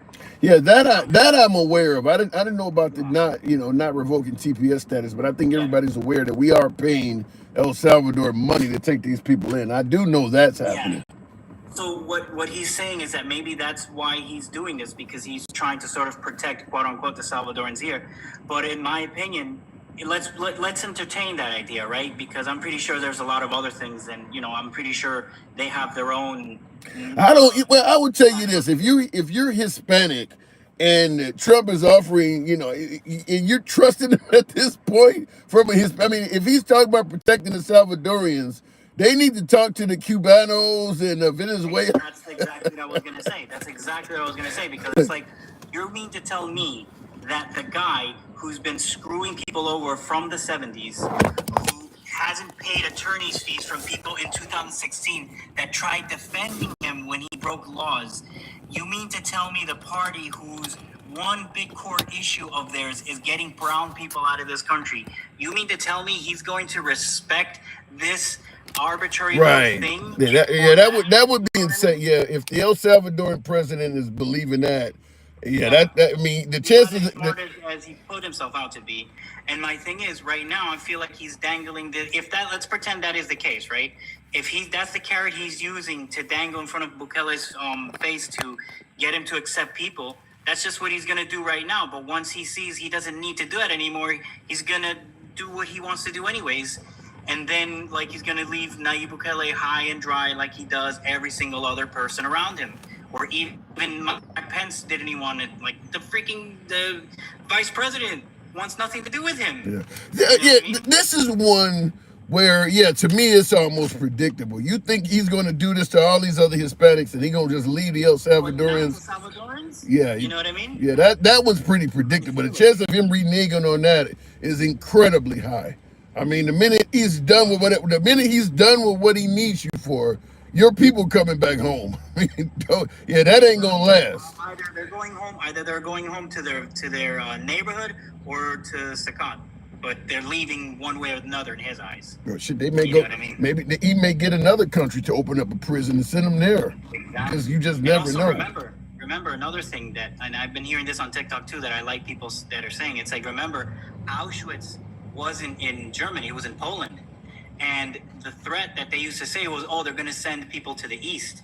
So remember that. Auschwitz wasn't in Poland. It wasn't in Germany. It was in Poland.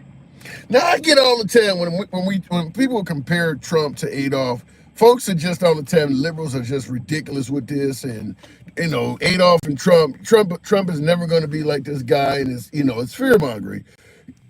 Now, I'm assuming you see similarities between Trump and 1930s Germany. Yeah.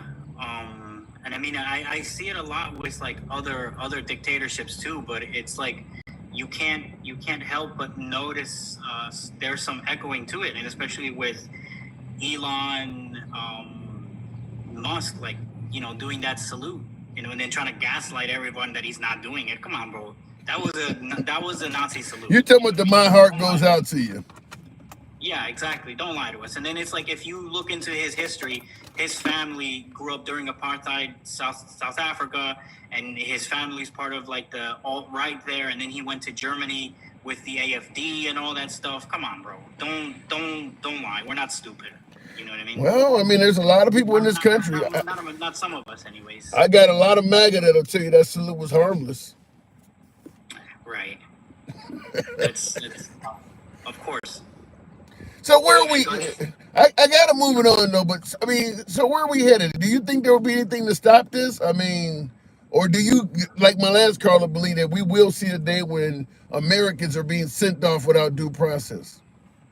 If we don't continue, my thing is, and I say this because I am worried because obviously I'm Salvadoran, and it's easy for me. Oh, I didn't know that. I did not know that. Yeah. So it's easy for me to fall into that trap again. Some ICE agent could grab me and be like, oh, he was at MS-13 and I was born here. You know what I mean? But my thing is, just to answer your question, I think that we need to continue putting pressure on this. And I think that Should we get Kilmar back? I think that would probably spell doom for this whole MAGA thing, because it's like, remember, their tariffs are tanking. He's underwater with every other talking point that he ran on. This is the reason why he's so clingy to this one, because this is his last stand. Well, but MAGA don't see him as doing this bad on the tariffs. They're looking at it like he's tackling something that nobody else has touched, and it's going to take some time for things to straighten out. MAGA's giving them time. They don't see it as bad as some of the liberals do. They're like, yeah, it's, how do you expect him to do something so big without a little bit of suffering? It'll be okay. Just give him a little time. I've seen a lot of Republican senators and Congress people getting booed and getting screamed at during a lot of town halls, to the point where they're not having any. I'm being told those are paid liberals. Of course, that's what they say, but it's like reality doesn't care about your veneration for Trump. You know what I mean? And again, those senators and congressmen, they know it too. That's why they stopped having all those town halls. So a lot of those people know, and they see the writing on the wall. And again, this is why Trump is being so, why he's being so strong on hand, sticking to his point. Because if this fails, they have nothing else. Then everything else is just denial. And then everybody else around him is going to turn. Any chance, last question, any chance that Borrego gets brought back, or will he just rot down there in that CCOT?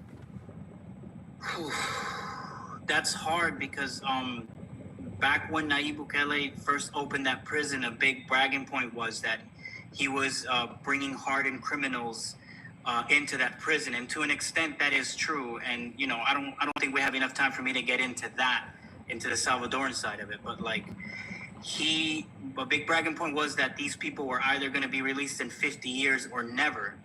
50 years. What are you releasing? If you do 50 of that, what's coming out? Exactly. And so my thing is, it's like, if they release Kilmar Abrego, he's gonna tell his story, and so that's gonna make Nayib potentially really bad, and it's gonna make Trump look really bad. So I think that you have two governments with a vested interest in keeping this individual locked up. Because it's like, when you go to Salvadoran Talk and you follow Nayib Bukele's page, you get a lot of videos of them showing drone shots of the prison, and them showing them how they, basically the daily life of criminals. But that's only, I'm assuming, the pods that they let you see. There's probably pods that are just nightmarish, and it's if Kilmar speaks on what he saw there, that's probably gonna make Nayib look bad. So they need to actually keep him in there, to keep him silent then. Exactly. Amongst all the other 300 even Venezuelans that I think were there too. So. Damn. So in other words, nobody's getting out. I like to think that this, what's the guy's name from Maryland that went down there? I'd like to think that this is the beginning of maybe a final push to get him out. But if something like that doesn't intensify, man, I'm sorry, man.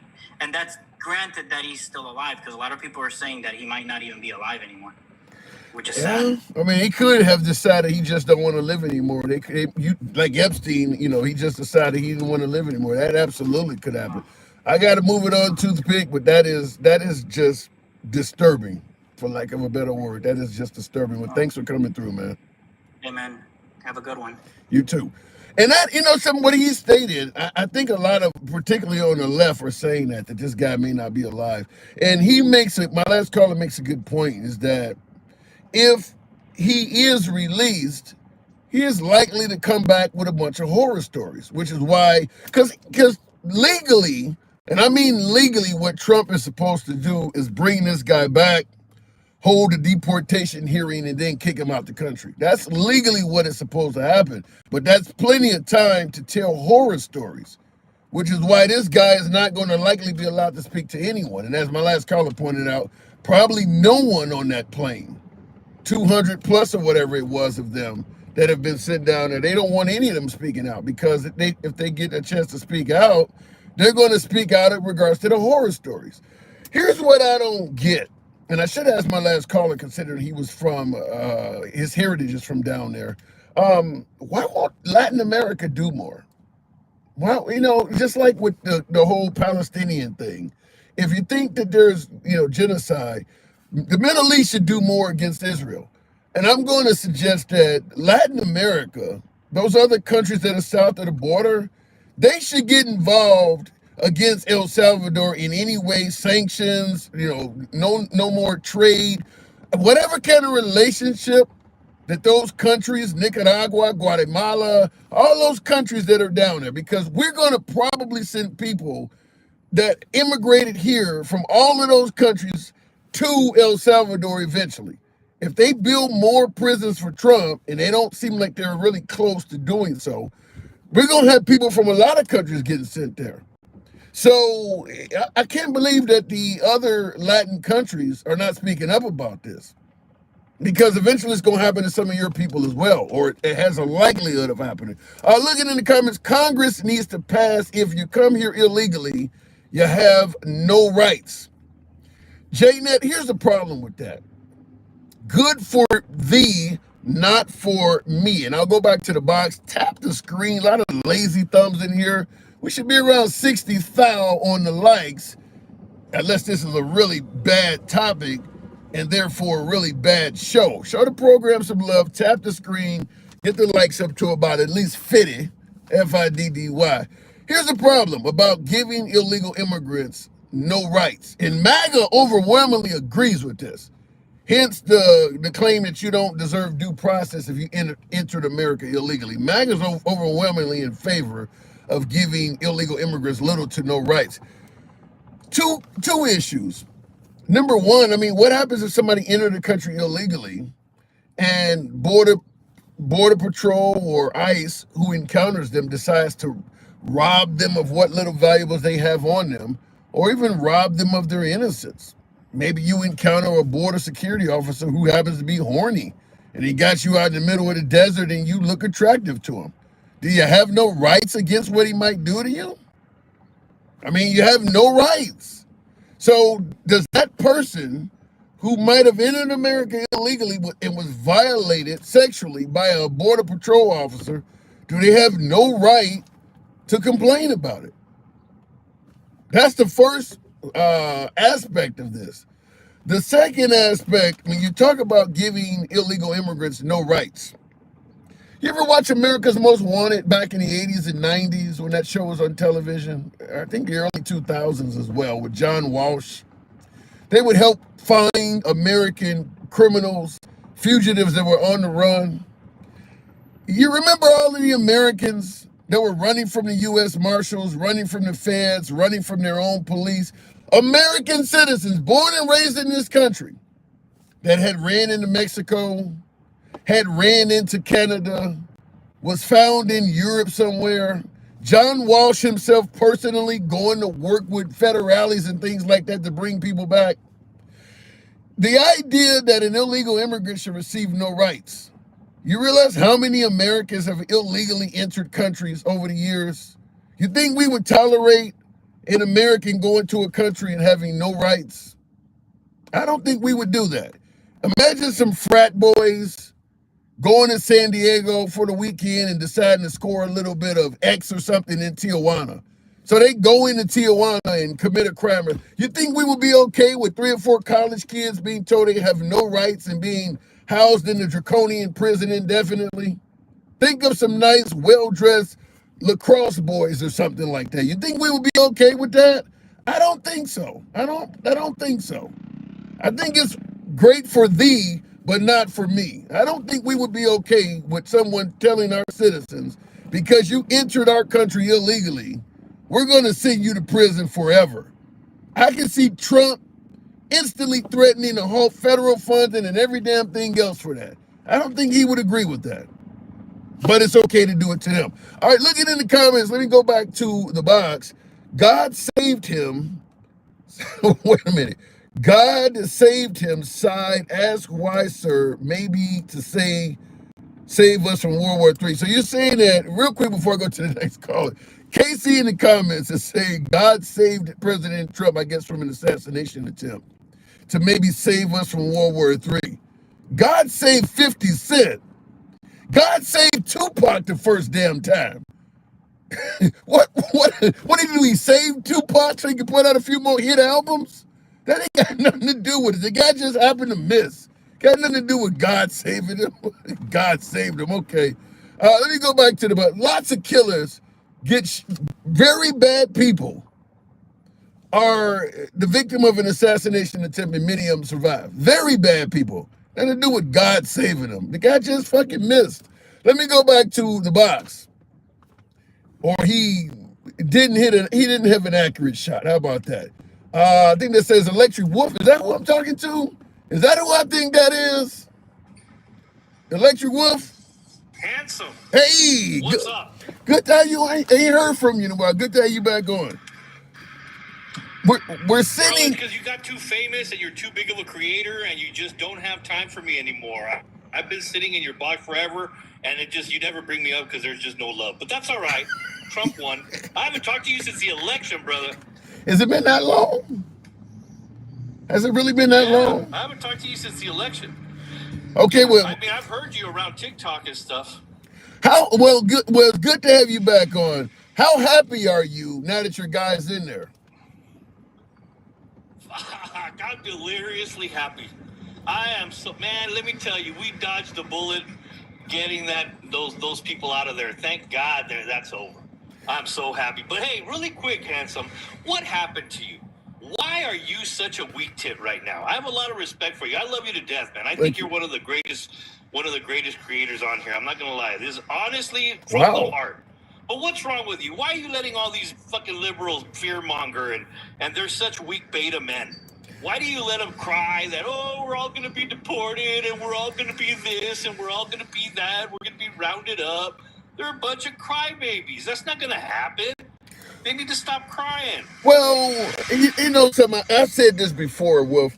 If I had a nickel for every time somebody told me something that people were accusing Trump of was not going to happen. Remember, he was no threat to democracy. That ain't going to happen. We're a republic. You don't have to worry about that. Now he is openly going against the Supreme Court. So a lot of things that people have... not. The Supreme Court has not ordered him... The Supreme Court has not ordered him to give people due process and bring this guy back? No, they ordered him to facilitate his retrieval. So all we have to do is just put a plane and say, okay, let him out. But El Salvador's not going to let him out because it's his citizen. The Supreme Court is our Supreme Court, not El Salvador's Supreme Court. That's the citizen of El Salvador, and he's in a prison, and it's too bad. He shouldn't have been a member of MS-13, bro. Wolf, you honestly believe that if Trump wanted to get this guy back, he couldn't? No, well, it's not I'm just asking whether he wanted to or not, but why would he? No, I'm asking you. But why would he? Because he's been ordered to do so. Yeah, but but the Supreme Court. What's the Supreme Court gonna do? Are they gonna make Trump declare war on El Salvador to bring home a person who's not even a U.S. citizen so that they can put him on a plane and fly him to Guatemala? He's not going to get due process. He got his due process. But that's he got his due hold process. on. That's why I sent him to El Salvador. We fucked up and sent him to El Salvador. But oh well, it was a mistake. But now he's paying for the crimes that he committed, and now his wife is safe, and he won't be beating her anymore. What crimes did he actually commit? Well, he was beating the shit out of her. He was not beating the shit out of her. She put a temporary restraining order on her. No, come on. She was all cut up and all this shit. I don't care if she changed her mind and shit like that. That's on her. But he was a fucking piece of shit. And I don't care what people say. He was a piece of shit. He got deported because he was an MS-13. And all these people who are coming up and saying, we don't know what gangs are like. Look into MS-13, and these guys are equal to the cartel in their viciousness. Okay, hold on. First of all, you said he was beating the shit out of his wife. So the court, well, not even court, because she didn't even get an actual case on him, but her restraining order or whatever was from 2021. So you're saying that even though that was from 2021 and it's 2025 right now, he's been beating the shit out of her for the last 4 years and there's just simply no police or anything was called? I mean, he may have, he may not have, but I don't care. I don't care. The thing is, she didn't show up to court, so they dropped the charges because she didn't want to. I mean, it's a story that everything happens with these domestic violence couples, where the women don't want to proceed and they don't show up to court, and then they don't have any evidence, and then they drop charges and shit like that. I don't care. The guy's gone. Okay, wait, hold on. We know he shouldn't have been part of a gang. We know he's gone, but we're tackling the information or the accusations on why he's gone. And Dennis Calhoun rightfully points out Trump's wife once accused him of domestic violence. You do realize, Electric Wolf, that a lot of men with actual criminal history of domestic violence did not hurt anybody at all, and it was a possibility of a lot of women will hit a guy. I totally get it. So why the hell are you just so why are you just buying into this? Why are you saying he was beating the hell out of his wife? I mean, because she called the police. She had fucking blood coming out of her eye. She had scratches all over. He grabbed her. Now, did they both go at it? Maybe, but she's the one that made the report. I didn't make the report, handsome. I didn't make the report. Right, but you're I'm only going. Listen, I'm only going off a poor, defenseless wife who wants her husband back, but she's a poor, defenseless wife. She's the one that filed the report. She filed the report. We need to believe all women, handsome. We need to believe all women. Wait, hold on. If we need, hold on. If we're gonna believe all women, do we believe the ones that say Trump raped them? Well, yeah, but they disappeared. They all disappeared, remember?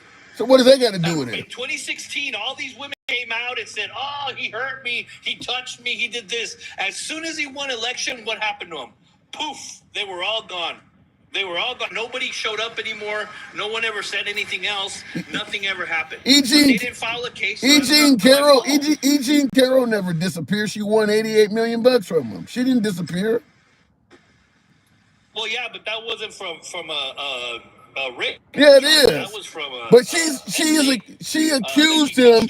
She accused him of sexual assault. Do we believe her? Yeah, but he never penetrated her. Remember, he never touched her. Well, I don't know. I don't believe her, but I mean, she accused a lot of people. I thought you just said. Wait, hold on. I thought you just said. You just said we gotta believe all women. You just said you just said you gotta believe all. No police report. I know. You just said you gotta believe all women. I'm a hypocrite. I know. I totally get it. I'm a hypocrite, bro. But the thing you're not understanding is that there was no charges on Trump. She never made a police report. She never got a temporary restraining order. She never put it down on paper all those years ago. I mean, this guy who everybody's cucking for, like this guy from El Salvador that knew his first name and like they're the best friends in the world. Like, oh, I hope he's okay. Get the fuck out of here. He's a fucking gang member and he's not even a U.S. citizen. Worry about your U.S. citizen. Where's the evidence? The victims. Where's the evidence he's a gang member? The court said that he was the possibility of him being a gang member was very good, and a confidential informant said all that shit. I don't care. I'm just going off what the judge said. So he's a member of MS-13. He's not an innocent guy. I don't care. If you want to hang around with shit, and then you get picked up with a bunch of shit, and then you're being called a piece of shit, and you're like, oh no, give me a break. Get the fuck out of here. So you do believe he deserves to be in maximum security? Oh yeah. Absolutely. Yeah, he's MS-13 and he's a gang member, and they're terrorists. Now they're on the terrorist watch list, so they're gone. Tren de Agua, same thing. That's the beauty of that Alien Enemies Act. That's the best thing about it. And then the Supreme Court said, yep, you can just throw them out. So the question I'm wondering, because this is where you're talking about the liberal fear-mongering. If you think gangs are so bad a person belongs in maximum security, how hard would it be to convince you that the members of the Crips or the Bloods, they commit a lot of crimes? Hell's Angels. Yeah, well, no, they do. Yeah, you're right. You're absolutely correct. And they go to prison or they'll go to jail once it's adjudicated here, just like they do to U.S. citizens, because these are my gang members. Let me deal with my gang members. Let the world deal with their gang members. MS-13, all those motherfuckers, they can go away for all I care because they're not U.S. citizens, handsome. Get it through your all's thick. So what you're basically saying, okay, hold on. He's going to take care of its own. So you don't need to commit a violent felony. Just being a gang member in itself is worthy of going to maximum security. When it's MS-13, yes. When it's hip, you need to read up on MS-13, bro. You need to read up on I could give you. I could give you. Wait. I could give you. I mean, I could read up on the Klan and tell you about it. You think all Klan members should go to maximum security for life? They've done some pretty bad shit. Fuck yeah! I mean, hey, tell Democrats to get their people in line. That ain't what I asked you. So you do believe that if the Klan is having a protest on a Capitol building steps in Alabama somewhere? No, they have to commit a crime. So now it's got to be a crime now. Well, yeah, you're not going to get arrested for being protests. I mean, look at all the fucking people that are terrorist sympathizers, and they're not getting arrested. So these terrorist sympathizers on these colleges that are terrorizing Jewish students and shit, they don't get arrested. So MS-13 is known for committing crimes. The Klan is known for hanging black people. But you can be in the Klan without committing a crime, but you can't be in MS-13.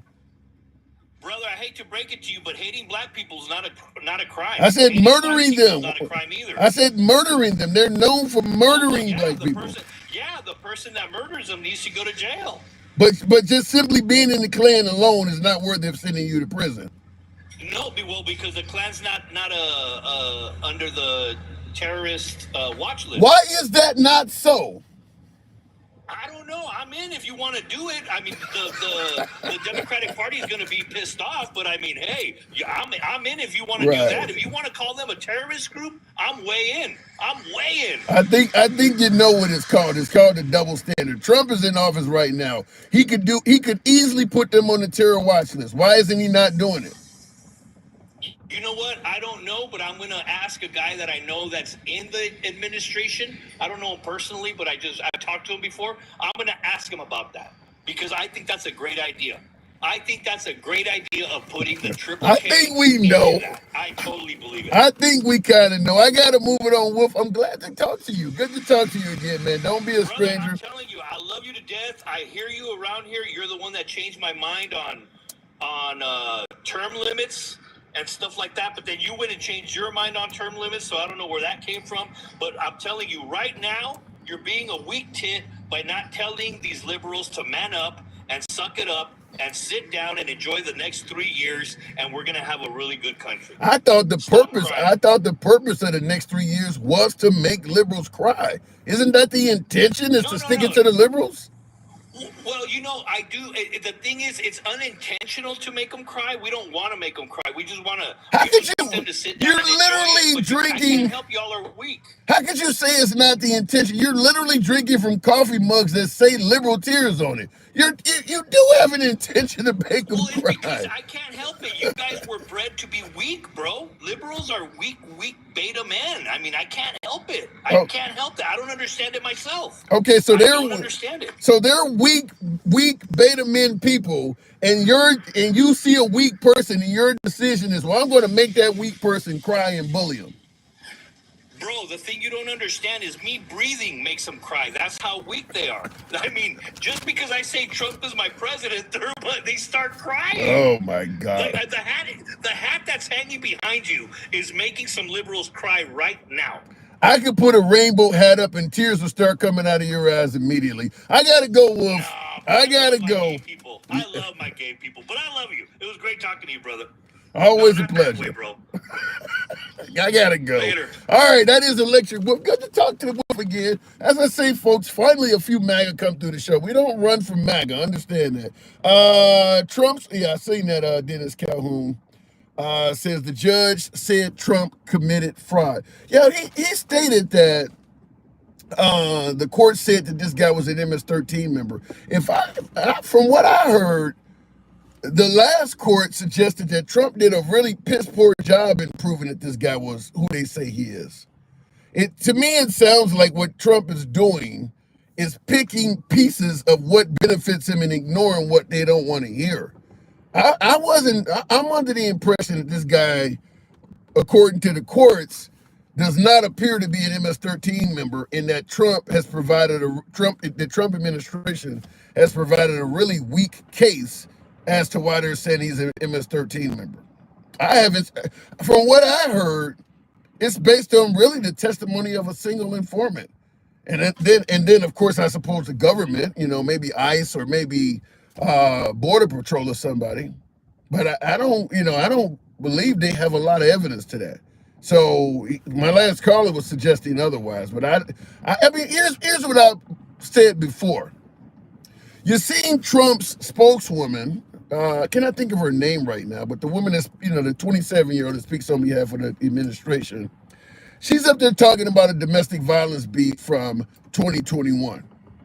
And then they bring up the mother of a deceased person that another illegal immigrant took the life of, which has nothing to do with this case whatsoever. The mom that was, victimized by somebody taking the life of her daughter, that case has been adjudicated. The guy who did that is in prison. Why she's up there talking in regards to this is for only one reason: to garner hatred towards all of these people. That case has been done with. Why is she up here talking about this shit? Before what we're about to discuss on Abrego Garcia. He has nothing to do with that. But they deliberately brought her out to soften up the crowd with a sob story about how her daughter's life was taken by an illegal immigrant. It had nothing to do with that case. I don't know why they brought that out other than to do that. But anyway, if they're going to go back and find an accusation, which is really what it amounts to, a domestic violence accusation, because he was ultimately not charged with any domestic violence beef.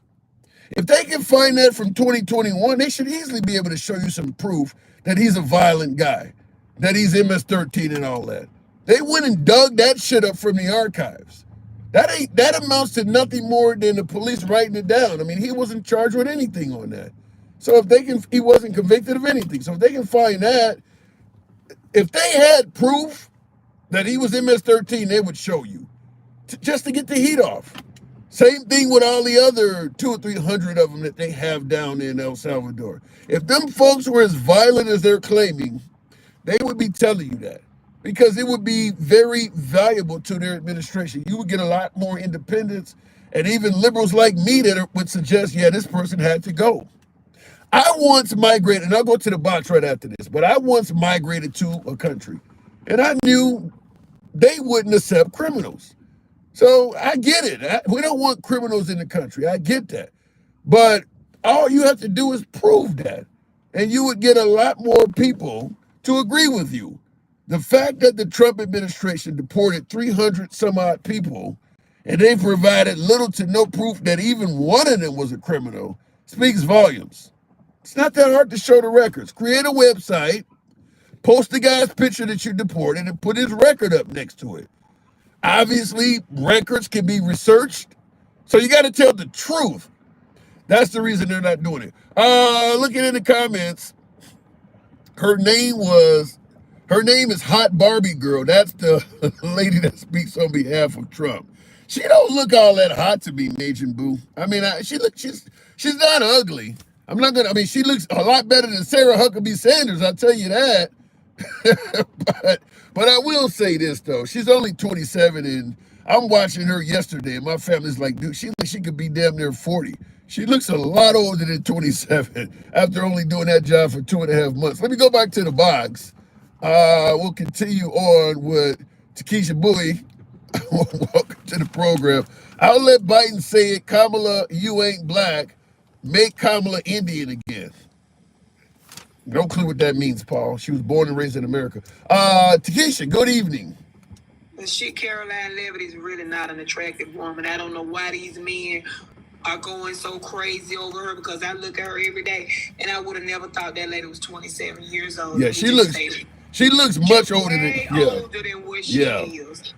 I don't think she's unattractive, but she definitely looks older than her years. Pretty. She's not a Barbie. I'm sorry, she's not.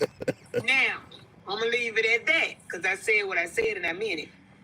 Now, I want to address something that Electric Wolf kept saying about liberal men being betas, being soft and crying and stuff.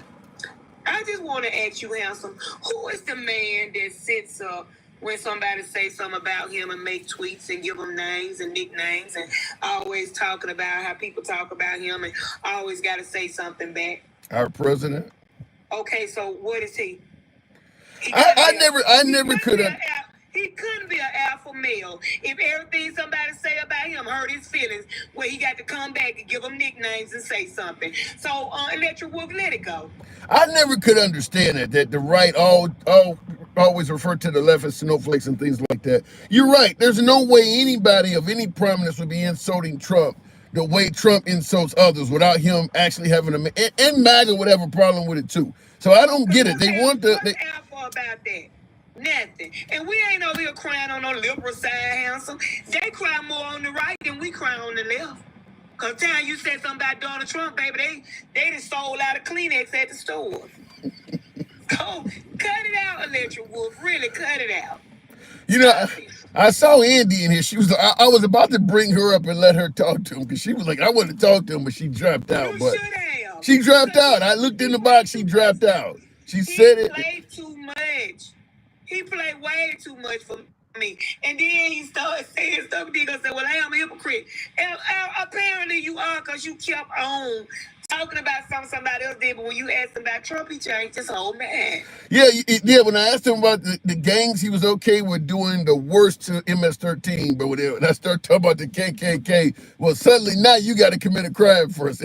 I mean, correct. Yeah. He bobbed and weaved harder than Muhammad Ali in the ring, man. He really did. So what's up, handsome? What we doing? I mean, I'm just trying to figure this out. That why have we gotten to a point where if Trump says you're a bad person, you're a bad person? No proof needed. Didn't I tell you that man went around and kept having them rallies so he could be the only voice MAGA heard? And the more he pounded into their head his voice, they started believing everything he said. So whatever he say, it's the truth. It don't matter if they see the proof. It don't matter if you show them the proof. It's just like when you show them videos of things he said that they swear he didn't say. Most of them will swear it's AI, and then the other half gonna say, well, he didn't mean it like that. Yeah, one of my first callers. Wrong, handsome.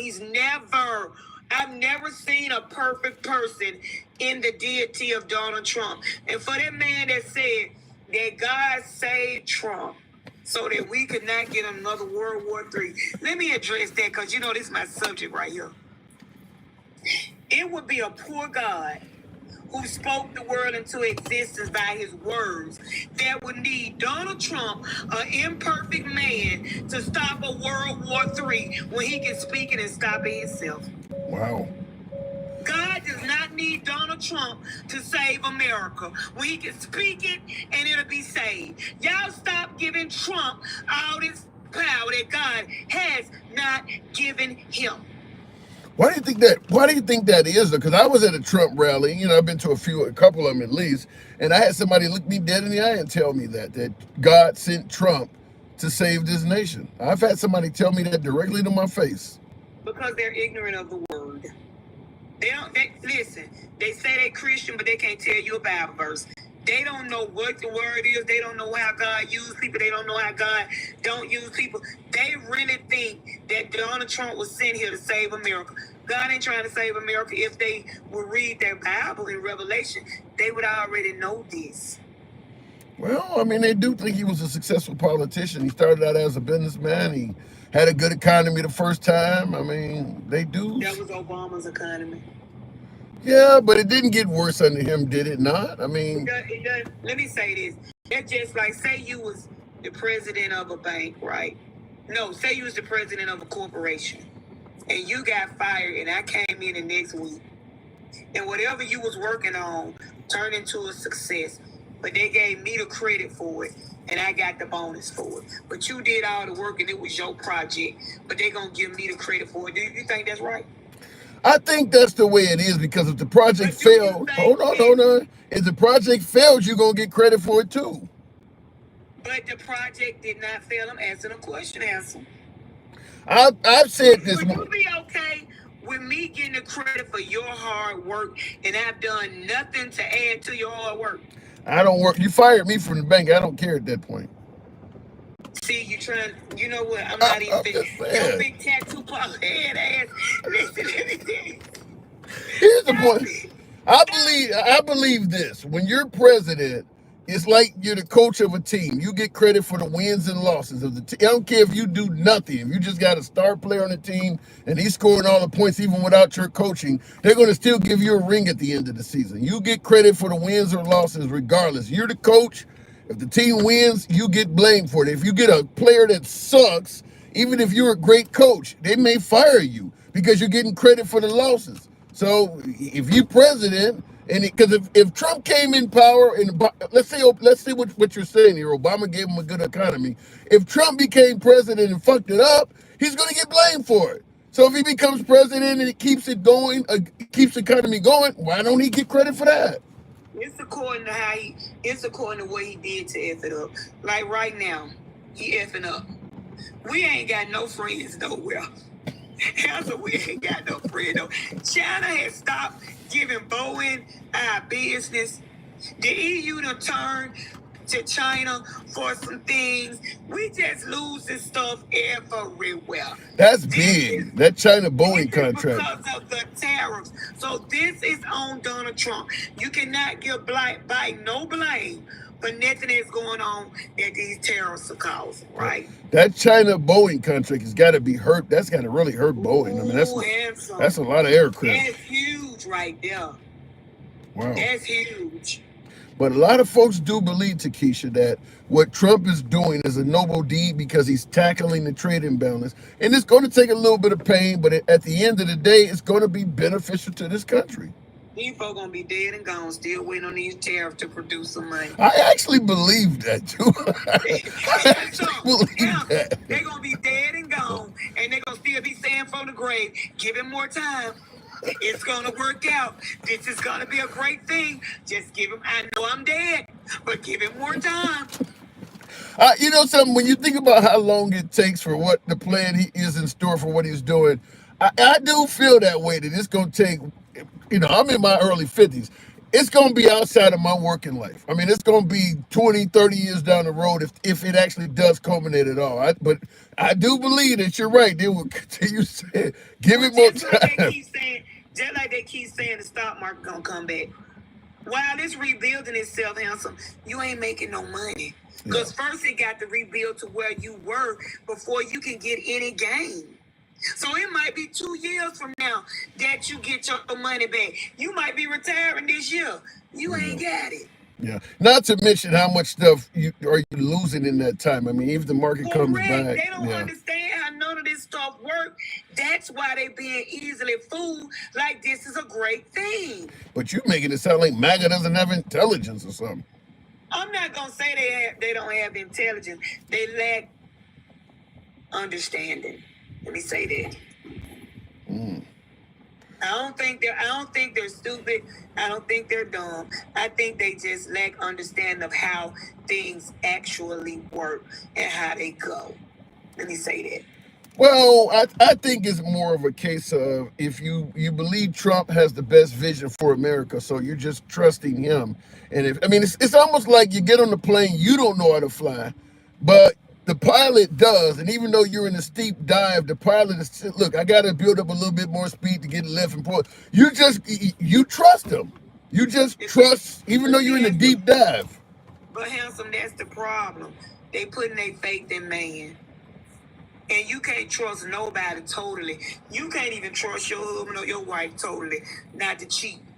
Because they will do it. You can't trust your children totally not to lie. Because they do it. So why do they have their total trust in one man? It's going to lead us to the promised land. What promised land? I don't know. They ain't finna get no milk and honey. They not going to the promised land. I don't know, but I think that's kind of what it is. People believe that ultimately Trump is, because under Biden, with the higher cost in price of groceries and inflation and the price of eggs, Biden could have said, just hang on, there's going to be some temporary suffering, but we're going to get through this. And they would have never trusted him. But for some reason, when Trump says it, he has full trust. I don't know why that's happening, because right now, financially, things in this country are actually worse than they were at Biden's point. I mean, because let me tell you something else. My light bill last month was $333. damn. When Alabama Power texts me yesterday, my new bill is $413. Sound like C-Card over there. You never turn the lights out? Yes, I do. Damn. Alabama Power is robbing us blind because they can. Are you? You know why they can? Because of what's going on with the tariffs. So that's why I don't understand why people saying groceries going down. Because I went in Walmart. And ain't nothing going down in Walmart that I pick up. And I try to get great value stuff. And it ain't no value that's great no more. So what about what in the comments, NBA fan is saying, quit lying. Trump has saved the economy. It is greater than ever. Right now, as we speak, the economy is greater than ever. Where the hell he live, Hanson? Because I'd like to move there. I don't know. Where you live, Hanson? Because I would really like to move there if the economy is that great. Where do you live at, sweetie? Because I need to move there. Are there any places available in La La Land? You must be in the land of Oz looking for the Wiz down the yellow brick road. Because ain't nowhere in the world you living nowhere else. You done went through a tornado, bumped your head, and now you living in the land of Oz with the Munchkin people. Ain't no way you think the economy doing good when everything going up. You the one that's lying because it ain't me. I'm just telling you what I see. I got to move it on to Keisha, but greater than ever. Our economy is greater than ever. Listen, I need to move exactly where he stay if the economy is greater than ever, wherever he at. Because I need some of that, baby. Yeah. I second that motion. Thanks for coming through, Takesha. All right. All right. You guys got me in the trenches today. I didn't expect to go this deep. Tap the screen. Some of you folks have been showing the program some love. Get us on up to 85. We can make that happen. He has the largest point drop in U.S. history among independent banking. His own record last cycle. Breaking his own record last cycle. Yeah, that's what I heard. I didn't hear it the way my viewer said. MAGA ain't shit. High on shrooms, says Will G. Will G is suggesting that individual claiming that the economy is better than ever is high on shrooms. Trump ain't shit. He has no idea of what he is doing. The only thing he might know how to do is crash and liquidation straight into his pocket. Well, he is benefiting financially. I don't doubt that. But I think there's three things before I go to the next caller. One being, many folks are going to suggest that what he is doing was, talking about in regards to the tariffs, they were not well thought out. Because he's imposing tariffs, he's removing them, he's 90-day suspension right after him stating he would never suspend for 90 days. So it makes it look like you didn't really plan this shit. Certainly when you're imposing tariffs on countries, and thank you for the subs there. Imposing tariffs on countries that have no people. Thank you for the subs, MM and Mod1 I-90, I think that is. Thank you, folks. Appreciate that. Retired firemen, all of that. Wow, thank you, folks, for supporting the program. But you're imposing tariffs on countries that have no inhabitants. So clearly you didn't do any actual data and analysis before throwing these tariffs out there. So it makes it look like he doesn't know what he's doing. So that's one problem, is when you start doing things that might lead people to think you're incompetent. Second thing is the unpredictability of it. So you do something today, and then tomorrow you change it, or you do something today and you assure the people that this is the way it's going to be, and then tomorrow, well, I decided to change my mind. So I think that's the stuff that's leading people to come to the conclusion this guy might not know what he's doing, because he's moving shit all over the damn place. Last but not least, in regards to these tariffs, and this wasn't what we're going to discuss, we'll get back to the actual topic, but a lot of MAGA believe that Trump will ultimately win the tariff war with China. Here's my point on that. And what I don't understand is Xi Jinping is not held to the same level of accountability by his people as Donald Trump is. Like, people showing up to town halls pissed off and all of that. That's not going to happen in China. They already have the right to disappear you. We talking about maybe it'll happen here. They already have the right to do that. So I don't understand why people think that the Chinese are going to lose this tariff war to the United States when they already are used to working in sweatshops, getting $1 an hour and all of that shit. Americans were acting as though they were in desperation when the price of gas went up $1 a gallon. We do not have the stomach for poverty. They're only one generation away from it. They're used to it. And as I stated, Xi Jinping can really tear up the Chinese economy, and his people really have no power to hold him accountable to doing so. Trump can't say that. He can outlast Trump all day. Trump only, if everything goes right legally, Trump only has 3.5 years before he got to get out of the way anyway. Xi Jinping's going to be there for life. So why do people think that Trump is going to win this? It doesn't make any sense at all. I mean, we're far more likely to have protests and rioting in the streets than they are in China because we're allowed to do it. They'll just run you over. You see Tiananmen Square, they run them over with tanks and shit. So they're not going to do that over there. So even if our terrorists start hurting the Chinese, so what? At the end of the day, the tariffs are not going to hurt the leader of either country. Trump's a billionaire. He's not going to go poor no matter what the tariffs are. Xi Jinping is considerably wealthier. So the tariffs are not hurting the leaders. It's hurting the people. And the people in America have a hell of a lot more power in regards to their government than the people in China. So how the hell are we going to win this tariff war? The only way this works, the only way America wins, is as if we're dealing in an environment where the people of China have the same rights and power as the people of America. And they just don't.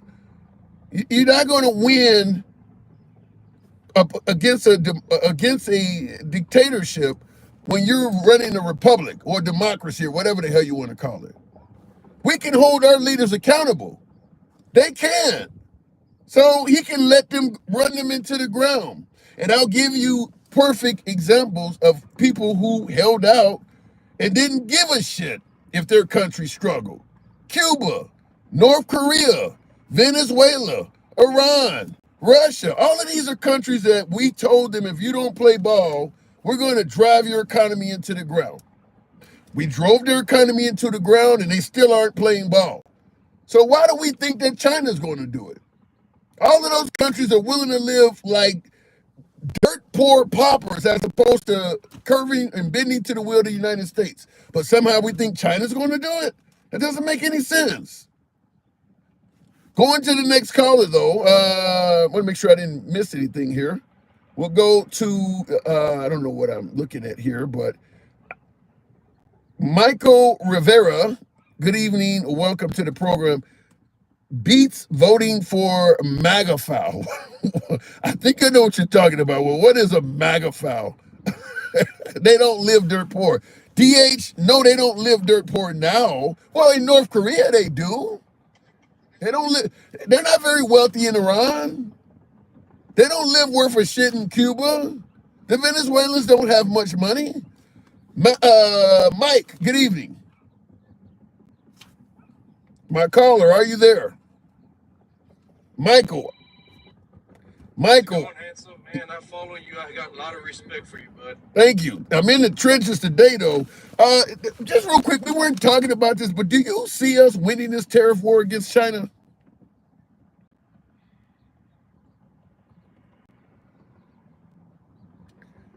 Man, I think I do. I think I do see us winning. It's going to take a little bit. There's going to be some pain, but I think we're good. You know, they sell a lot of stuff to the world.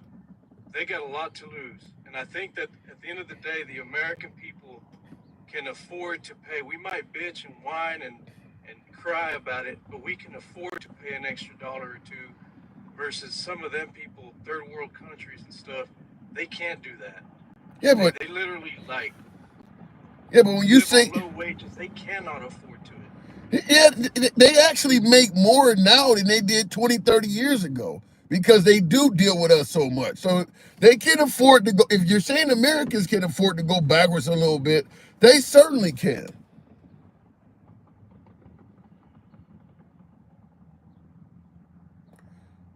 I don't know if we have a delay or something. Yeah, I mean, you have a good point. But yeah, I can you hear me? don't. Yeah, the point I'm trying to make is this: they have a dictator. We have a president. Even if the people in China starts to starve, what if Xi Jinping says, "I don't give a damn how poor we get. We're never going to bow down to the United States." He's a dictator. I got an echo.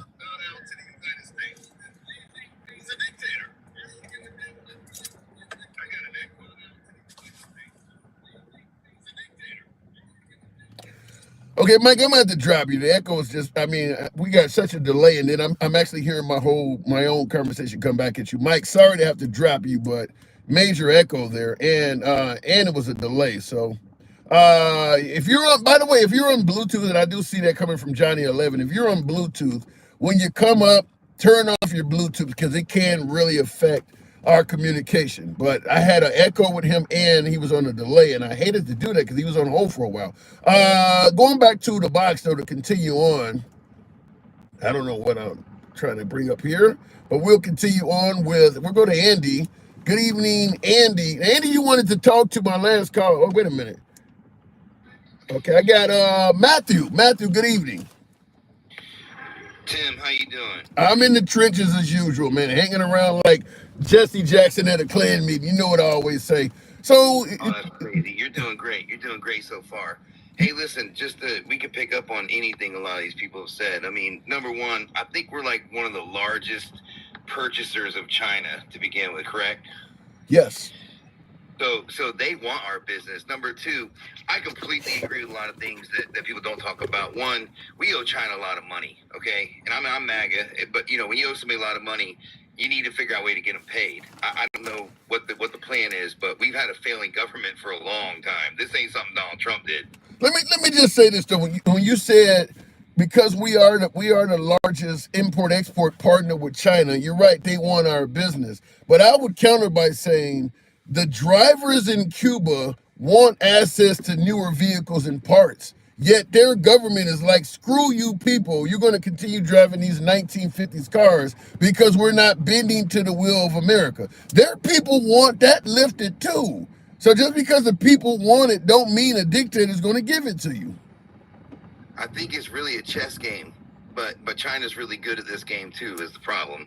And for a long time, we've had very unfair trade practices with many countries, and we've just accepted it. And I think that it is time for some type of reform. And people say, oh, the government, this and that. Listen, we've had a government. The government's a business, and it's been a failing business for a very long time. And we need government reform. There needs to be some type of change.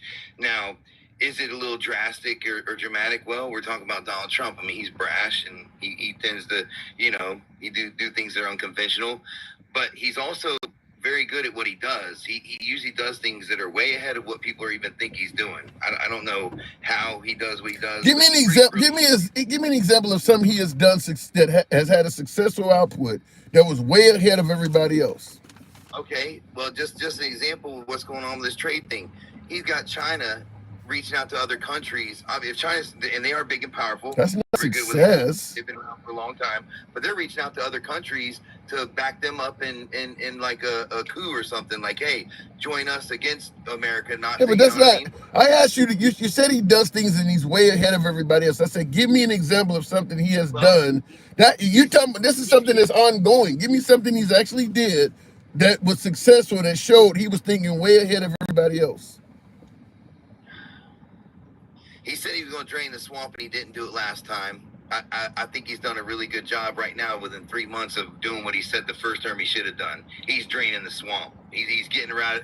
He's reformed everything from the FBI to the CIA. You go down the list. He got rid of a 4-star general and put a guy in there that can't even hold military secrets. Pete Hegseth, members of his administration have had to be walked out. You think that's draining the swamp? Hegseth and his crew, you really think that they're competent? I think somebody leaked something. I don't think that was on him. I think that was done just to look bad somehow. I really believe that whatever that you're talking about, it's his crew. Yeah, but all of the folks that are there are only there because of Trump. I mean, you appointed a bunch of bad people. I mean, you were draining the swamp. You got rid of people that were not leaking stuff out because they were DEI or they were the swamp, and you replaced them with these guys who are leaking things out. You see that as draining the swamp? Well, I mean, Iran, there's no big secret that Iran needs to be dealt with, and I mean, they're using unsecured app. They're using an unsecured app for war communication. You see that as draining the swamp? No, you're not wrong. You're not wrong. I think somebody, you know, that might have been a mole. I really feel like, and I mean, hey, call what you want. I think there's it'll be a mole. What? They need to find out who did that on that unsecured line. Who put that out there for everybody to know? Not just Pete Hegseth. Somebody did that. Somebody had made that. Well, wait, hold on. When you're on Signal, you know you're on Signal. It's like if you're using the old. I'm trying to think of some of the chats now. If you had been using Yahoo, what was it called? Yahoo Messenger back in the day, or whatever. You know when you're talking. You know when you're talking on something. If you're on Zoom, you know you're on Zoom. Pete Hegseth knew he was on Signal. Tulsi Gabbard knew she was on Signal. You don't think that you don't see any issue with that? You think somebody else did that? I can't speak for other people. That's hard when it comes to like that. That's hard. I feel like for the first 3 months, it's all trickle effect. I feel like we might feel something down the road. I don't feel nothing. If people got a problem, come to Florida. It's great here. I don't see prices going through the roof. But they talk about eggs. How's your colleges? You said if people like Florida come to. How's your colleges down there? How's FSU doing today? Well, that happens at any college. You know that. You could ask that anywhere in the world. Well, anywhere in our country.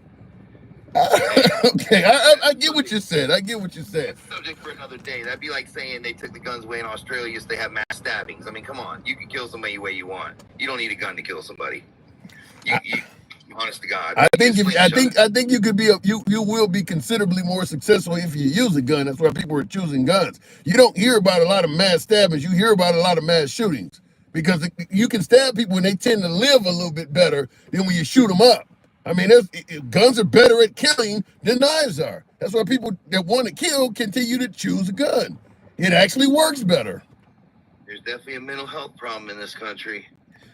Any idea if we're doing anything about that now that we got Trump in there? Yeah, I don't know. Maybe he should have appointed a mental health counselor or somebody in charge of that mess. Well, he did put Kennedy in there. How's Kennedy doing, Mr. HHS? Well, listen, there's something to be said about when you say 1 in 5,000 people have autism 30 years ago, and now it's 1 in every whatever. That's a pretty significant number. I can't hear them over this. I cannot hear them over the kids screaming about the measles, though. Yeah. Well, I can tell you this real quick, and see my wife, she'd say, Matthew, don't, whatever. But listen, I can tell you 4 years ago, before Trump was even in office, while Biden was in office, this is true as fact. I knew somebody that was in the CIA that left the CIA because they couldn't do it no more. They said all the lies and the BS that these people do, they were going to introduce measles. The government was going to put measles out there. I knew this 4 years ago. There was going to be a measles outbreak that the CIA was going to release to do this deliberately as a panic or to cause people to want to go out and get vaccines again, whatever you want to call it. This was set up years ago in the making. I promise you. How can you, if everybody is vaccinated against this, you can release it all you want. It ain't going to hurt anybody. But if they're not, and people get measles and there's an outbreak and they hype it up on the Democratic news channels, and next thing you know, everybody's running to get vaccines again, right? So you believe it's a possibility that the CIA deliberately, intentionally released measles upon his own people? This person left the CIA because of that, what they knew, that it was going to be intentionally released within a few years of them learning this knowledge, and they want to keep a government job, so they left their job and joined, like, I forget, like some type of like DC police or something. They became a police officer or some type of governmental job to keep their benefits, but they left the CIA because they couldn't do it no more, knowing the type of information they knew. You get this from a Pete Hegseth leak or something? Why would they do this? Actually, It was actually a female that said it. So I mean, except it was gender. Well, he might have been identifying as a female back then. I don't know. That's wild, though. Why would you release? Let's go back to what the one caller said too. So, like you were saying this as well, and I agree with what you said on this. So listen. So then, if we start doing terrible all of a sudden, why is that Trump's fault? That should be Biden's fault then, right? Because if the president before did such a great job, then the next 4 years should be bliss because of what they did in their 4 years, correct? That's a good point, and I'll say this: if we were just going with Biden's economy, we might have a point to talk about. But the tariffs are making a big difference in our economy, and Biden obviously didn't do that. So right now, Trump has only been president less than 3 months. This should be Biden's economy. But once he started doing all those tariffs and shit like that, this is his economy. I mean, Biden's economy is gone. The minute you start imposing tariffs and breaking relationships and ending trade partnerships and all of that, whatever Biden did is kind of thrown out the window. So no, this is Trump's economy now at this point. And unfortunately, I haven't had this happen in a while. I don't believe in block banning or censoring anybody. I never do it. Very, very rare. But TikTok took my last caller down. TikTok did it. And you're invited back anytime, Matthew. I can't control what the app does. I haven't had that happen in a long time. I mean, maybe somebody who didn't like Hegseth or something. I haven't had that. Wow, I haven't had somebody get removed from the program in a long time. Sorry about that. I don't believe in censoring folks, but they actually took my last caller off of the program. Damn. They claim it was misinformation. That's what popped up. Looking in the comments, Will G, to push back on Carmelo Anthony with you saying you don't see what made the situation go lethal. Wasn't you that said if someone puts a hole in your gas tank, prepare for repercussions with FPS? Yeah, I was selling whoop tickets to some degree. You're right. You got me on that one, Will G, because I did make a video about that. I can't argue. You called me out. But yeah, I don't see in regards to that, the Carmelo Anthony thing, we're not talking about that right now, but I made a video suggesting that I don't see why Carmelo Anthony went lethal on Austin Metcalf. I still don't see it. People are saying it was self-defense and all of that. I listen, at some point, the stand your ground defense may come into play. I don't know. I can't speak on that because to me, stand your ground invites mayhem. But a lot of folks, particularly on the right in particular, they like stand your ground laws. And to me, I believe that we are all better off when we make a solemn effort to de-escalate conflicts. Stand your ground is the opposite. Stand your ground. You have no duty to retreat, no duty to de-escalate. Just stay there and kick ass if you have the ability, and if you're armed, it can go right on into a lethal event. I don't favor that, but that defense is likely what's going to be used to hopefully get Carmelo Anthony off. That he had the right to stand his ground and take a life. There's no reason that kid should have been killed. It's just no reason for that. I mean, Carmelo Anthony took his life and then took off running. If he was there to de-escalate, he could have just took off running to begin with. Obviously, you had a path to escape. You didn't have to kill the guy.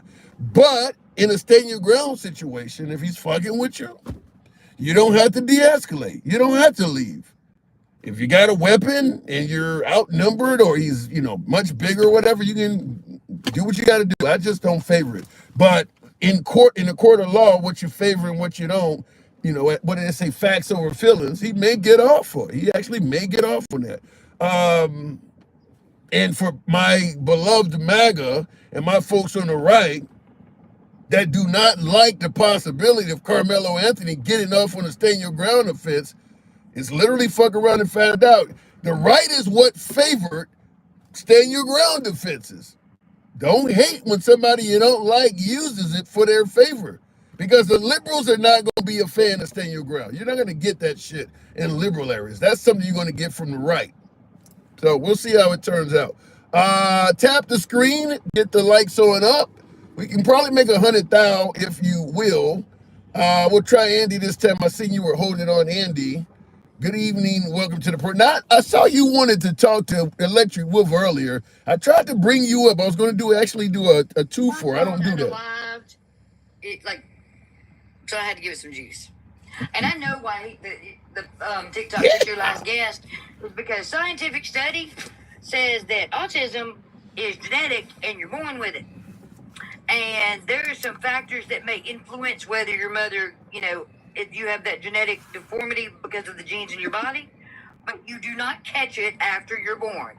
You do not get, and it clearly says there is no evidence at all that vaccines cause autism. This has been thoroughly investigated and ruled out by scientific study.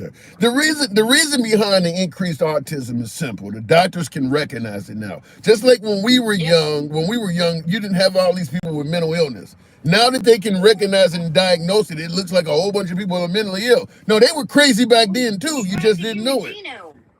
Huh? Now we've cracked the human genome, we can see all that. But before we could not. Yeah. So, but he actually said he sees Kennedy as doing a good job. Yeah. Okay. Like a lawyer knows anything about medicine. Yeah. Well, I mean, he's not a doctor. He's not a doctor at all. He's just a lawyer. So, and he may have done environmental cases, but he don't know shit about medicine. And that study that said autism came from a vaccine, that came from some bullshit from what's her name, from MTV. Can't think of her name. Blonde-headed chick. No clue. From MTV? Mm-hmm. So, blonde-headed chick from MTV that said, wait. Well, who was the blonde-headed chick from MTV that said vaccines came you mean Marjorie Taylor Greene? Marjorie? No. No. She was a popular, like, rock and roll MTV VJ. And all of this came from her, she had one doctor, Jenny McCarthy. Oh, I did not know that. All of this started with Jenny McCarthy and some quiet doctor, and it has grown into this. Like, and I thought, like, Jenny McCarthy knows even less about medicine than RFK Jr. I mean, let's be serious. And the guy she got the study from was instantly debunked. But here we are, 25 years later, repeating that lie. It's amazing to me how, uneducated they are. Well, I mean, he is in power right now, and I think for the most part, MAGA is quite happy, quite pleased with the performance of Trump so far. So people can say what they want about Trump. MAGA is very happy so far with what they're getting out of Trump. They say that because it hadn't affected them yet, or they don't think so. But because they're still lying about prices. I looked it up. Egg prices are at the highest they have ever been in this country currently. Mm-hmm. You said egg prices are currently at the highest price they've ever been. Mm-hmm. I'm hearing on average. MAGA is suggesting egg prices have went down. Well, I mean, you have to listen to your one and only leader, and whatever he says goes. I guess so, but reality called, and I bet a bunch of people aren't going to be dying eggs this Easter. Going to be plastic eggs everywhere. Start looking through pictures, see how many plastic bags of eggs you see. Guarantee it. Well, let me. It will be the hallmark of how much eggs really went down. We'll see. Let me ask you this in regard, because we were talking earlier about this Garcia, this Abrego Garcia guy that's down there in El Salvador. Why is it that so many folks? Huh? Is that the husband that was married to the girl? Is that the one the Supreme Court case ruled 9? To bring him back? Yep. No dissenting. Like, okay, the Supreme Court's not going to rule 9-0 if the man was doing shit wrong. They're not. I'm being told he's a violent member of MS-13. He beat the shit out of his wife. I'm hearing everything that goes against what you just said. John Roberts and Clarence Thomas got that wrong? Wow. Say it isn't so.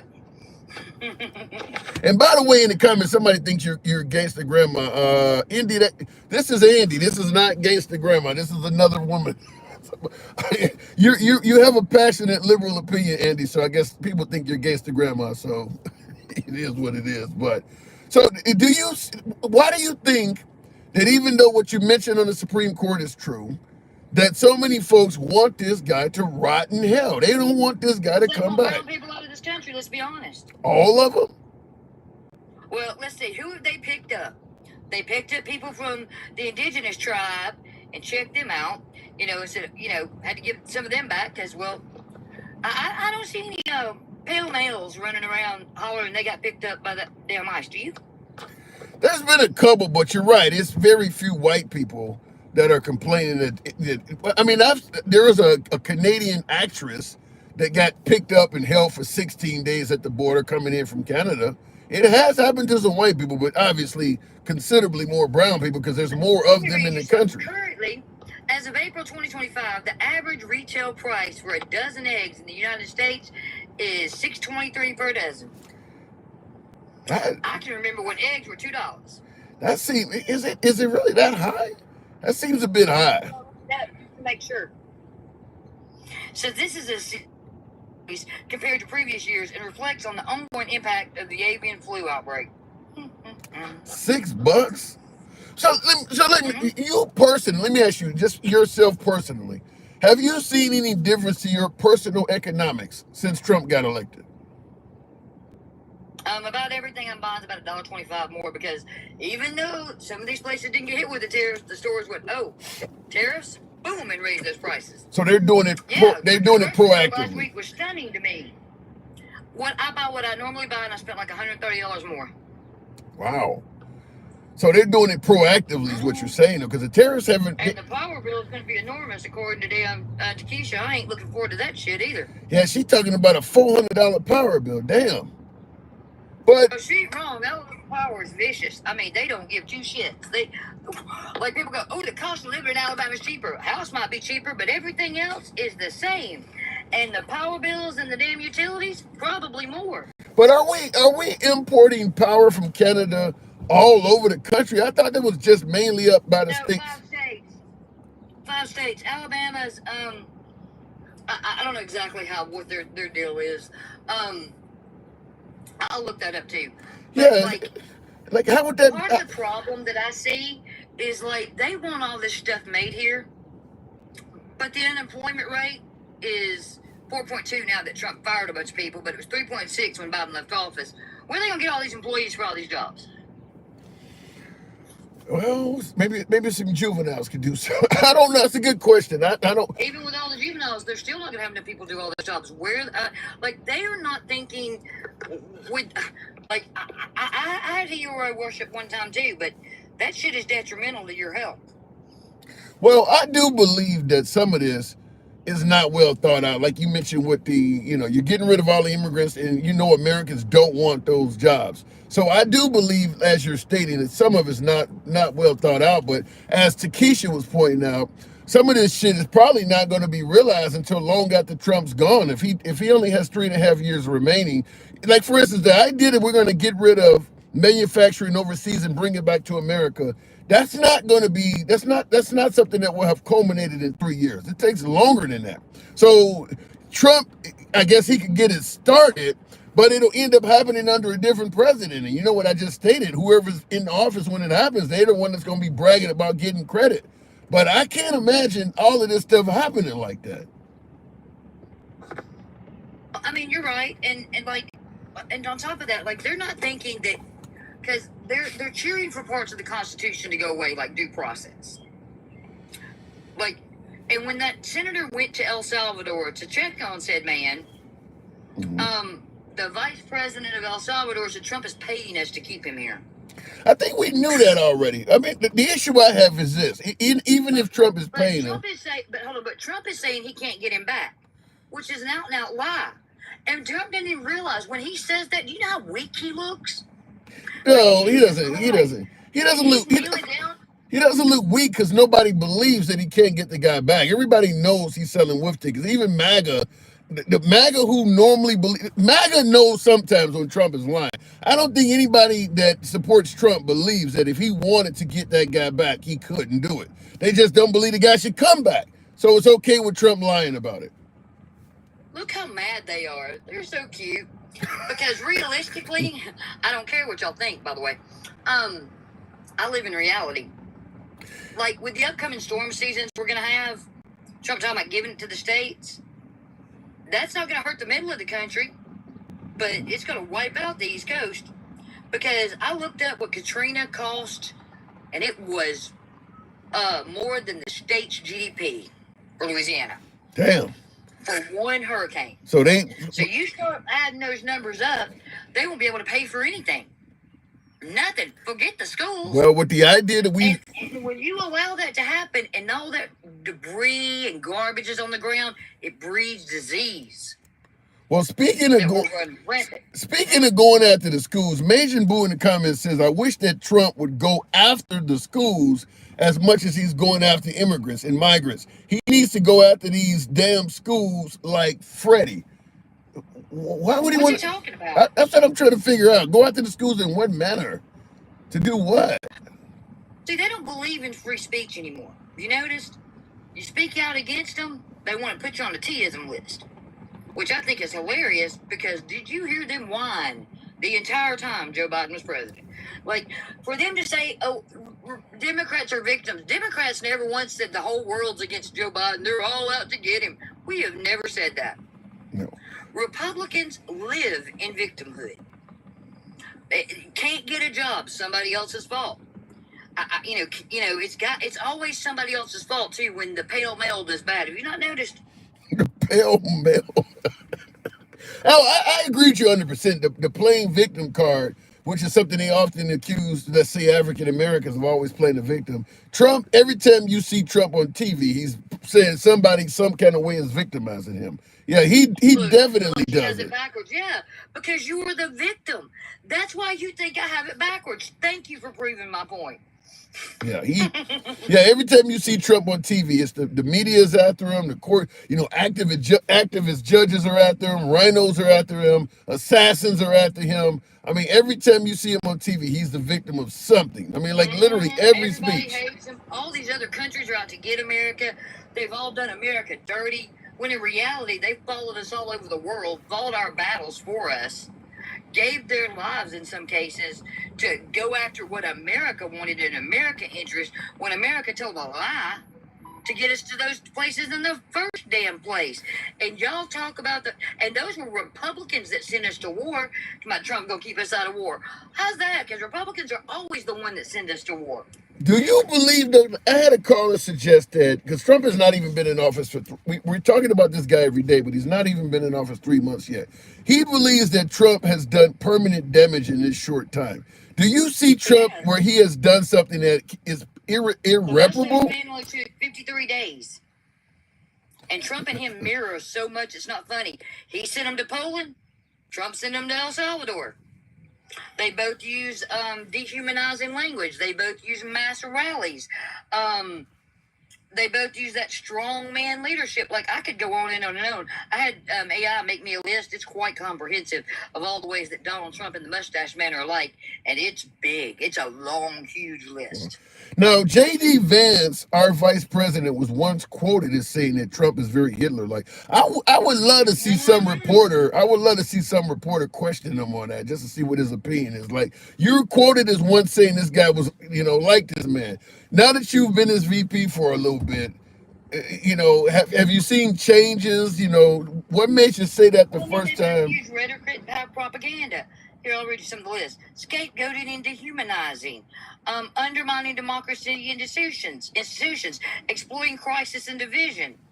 He's good at that. Paramilitary support and threats to order.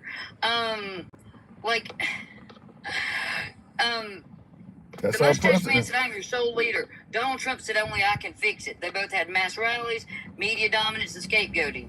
Donald Trump blames the immigrants, the minorities, and political opponents. The mustache blamed the Jewish people, disabled people, the LGBTQ plus people, and political opponents. The mustache man wanted to dismantle things. Trump has challenged the election legitimacy. I mean, this goes on and on and on and on and on. Like, it's ridiculous how much they're alike, and people ignore it. Well, I got a person in the comments right now saying Carla thinks Trump is like Hitler's certified dummy. So, yeah. If you read and know history, then you would probably agree with me. But you don't know history, and that's the problem. You don't even know the Constitution of the United States.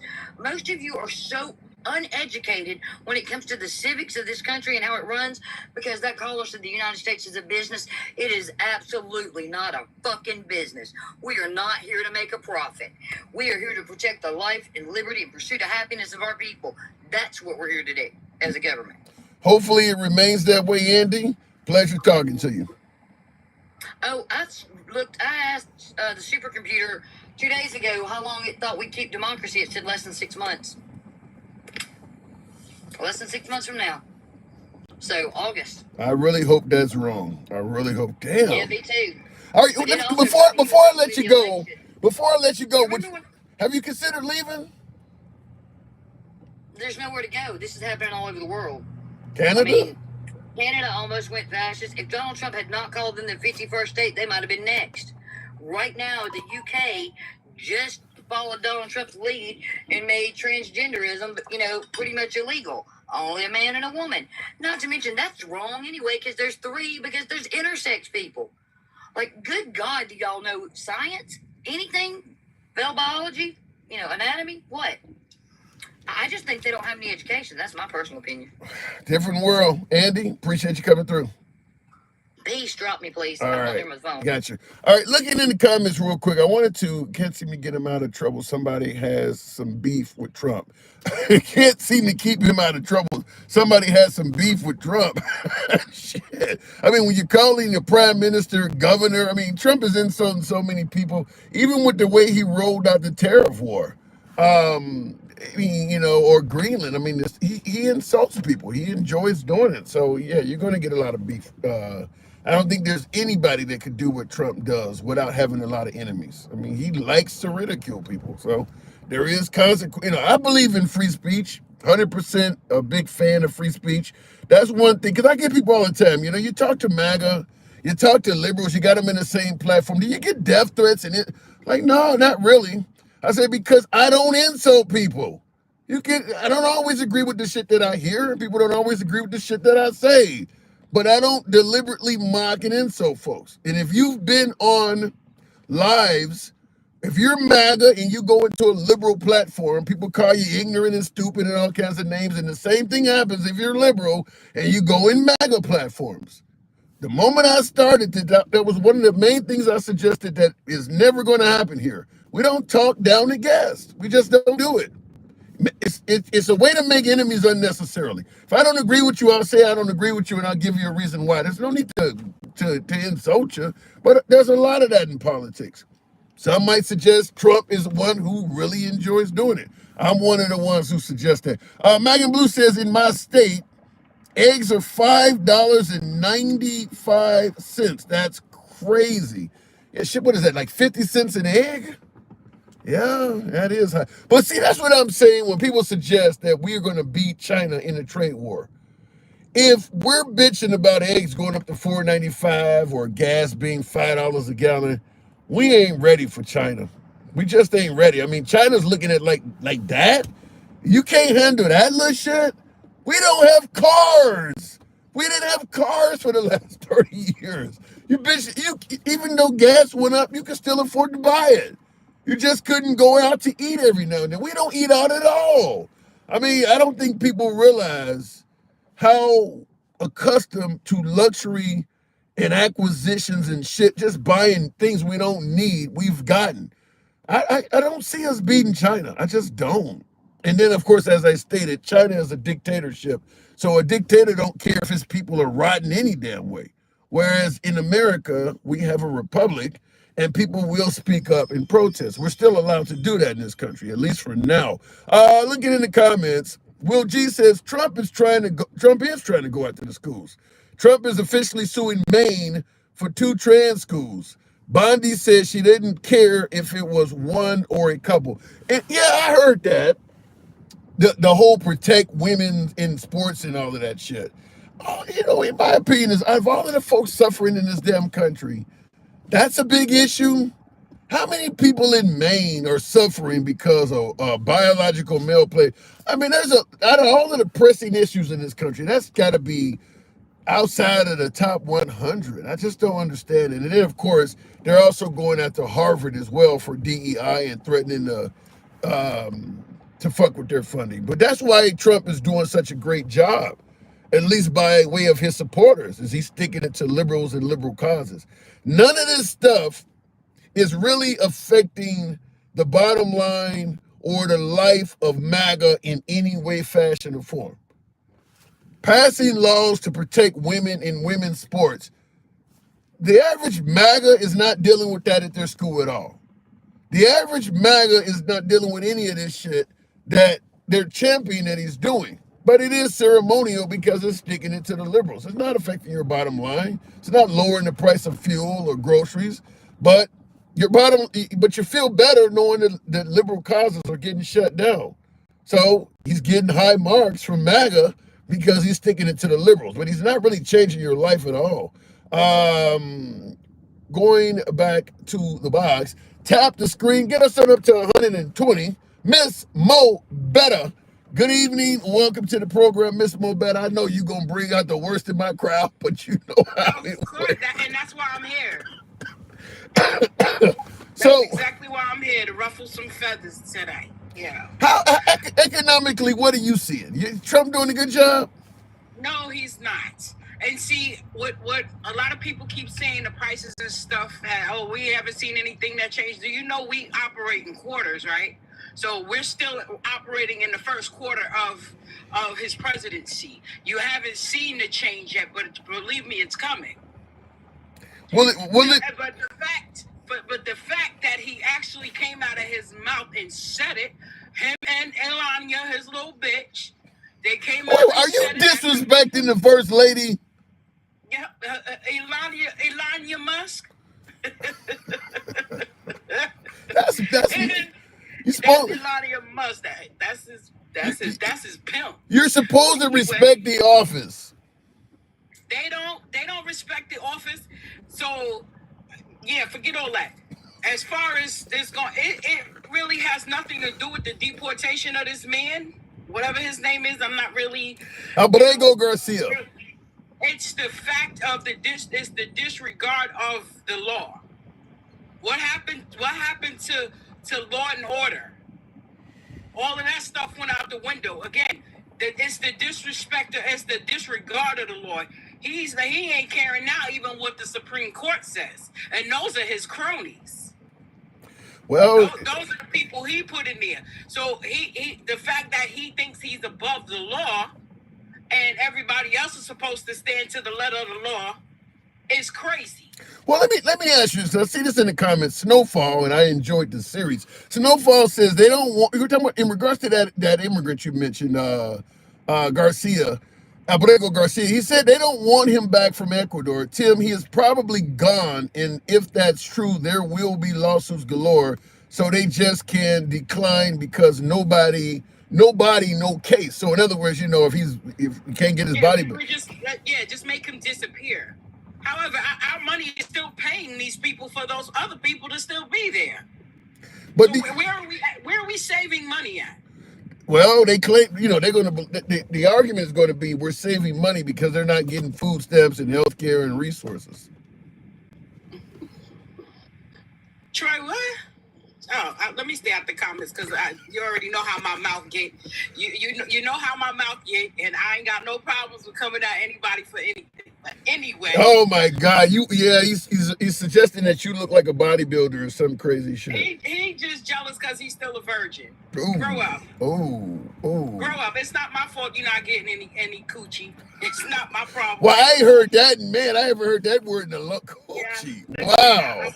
I'm trying to be TikTok friendly. It ain't my fault that all your socks could stand up in the corner by themselves. Ooh.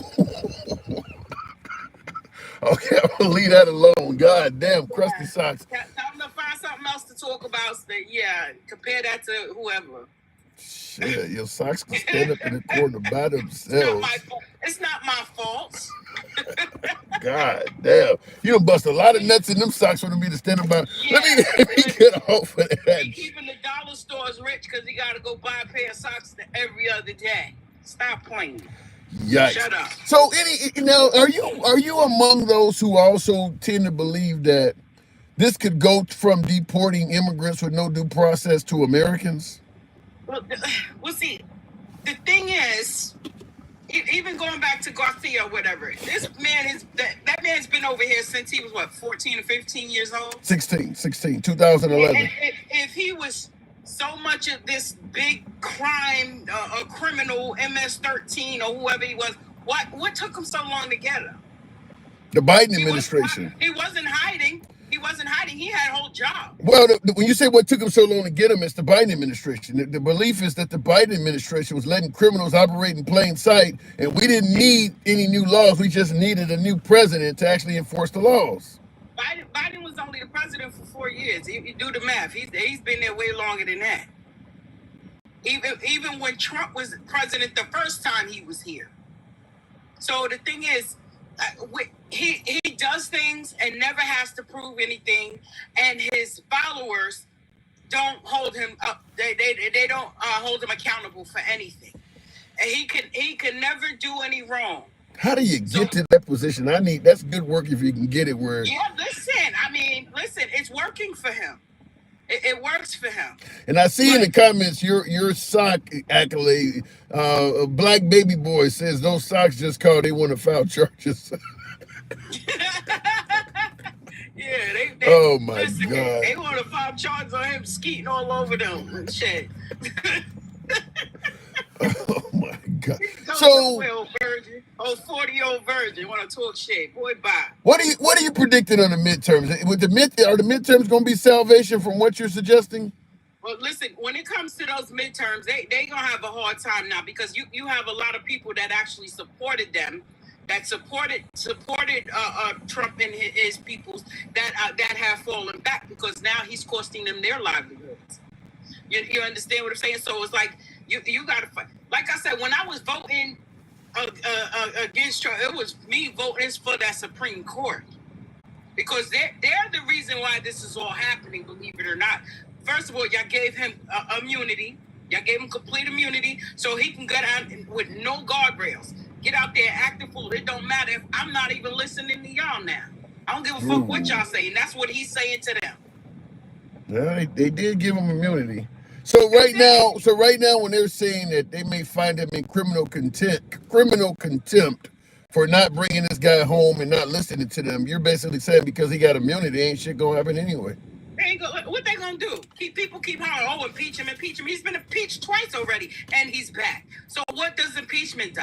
It does nothing. Well, you have to change your language on him. He is seditious, borderline treasonous. Well, the thing about it is he'd have to be impeached with a Democratic Senate and Democratic Congress, or maybe pissed off so many Republicans that they finally say which is highly unlikely, but I mean, you'd have to get some Republican votes. We had Mitt Romney and a couple of them, I think Adam Kinzinger or maybe Liz Cheney, but they all are history now.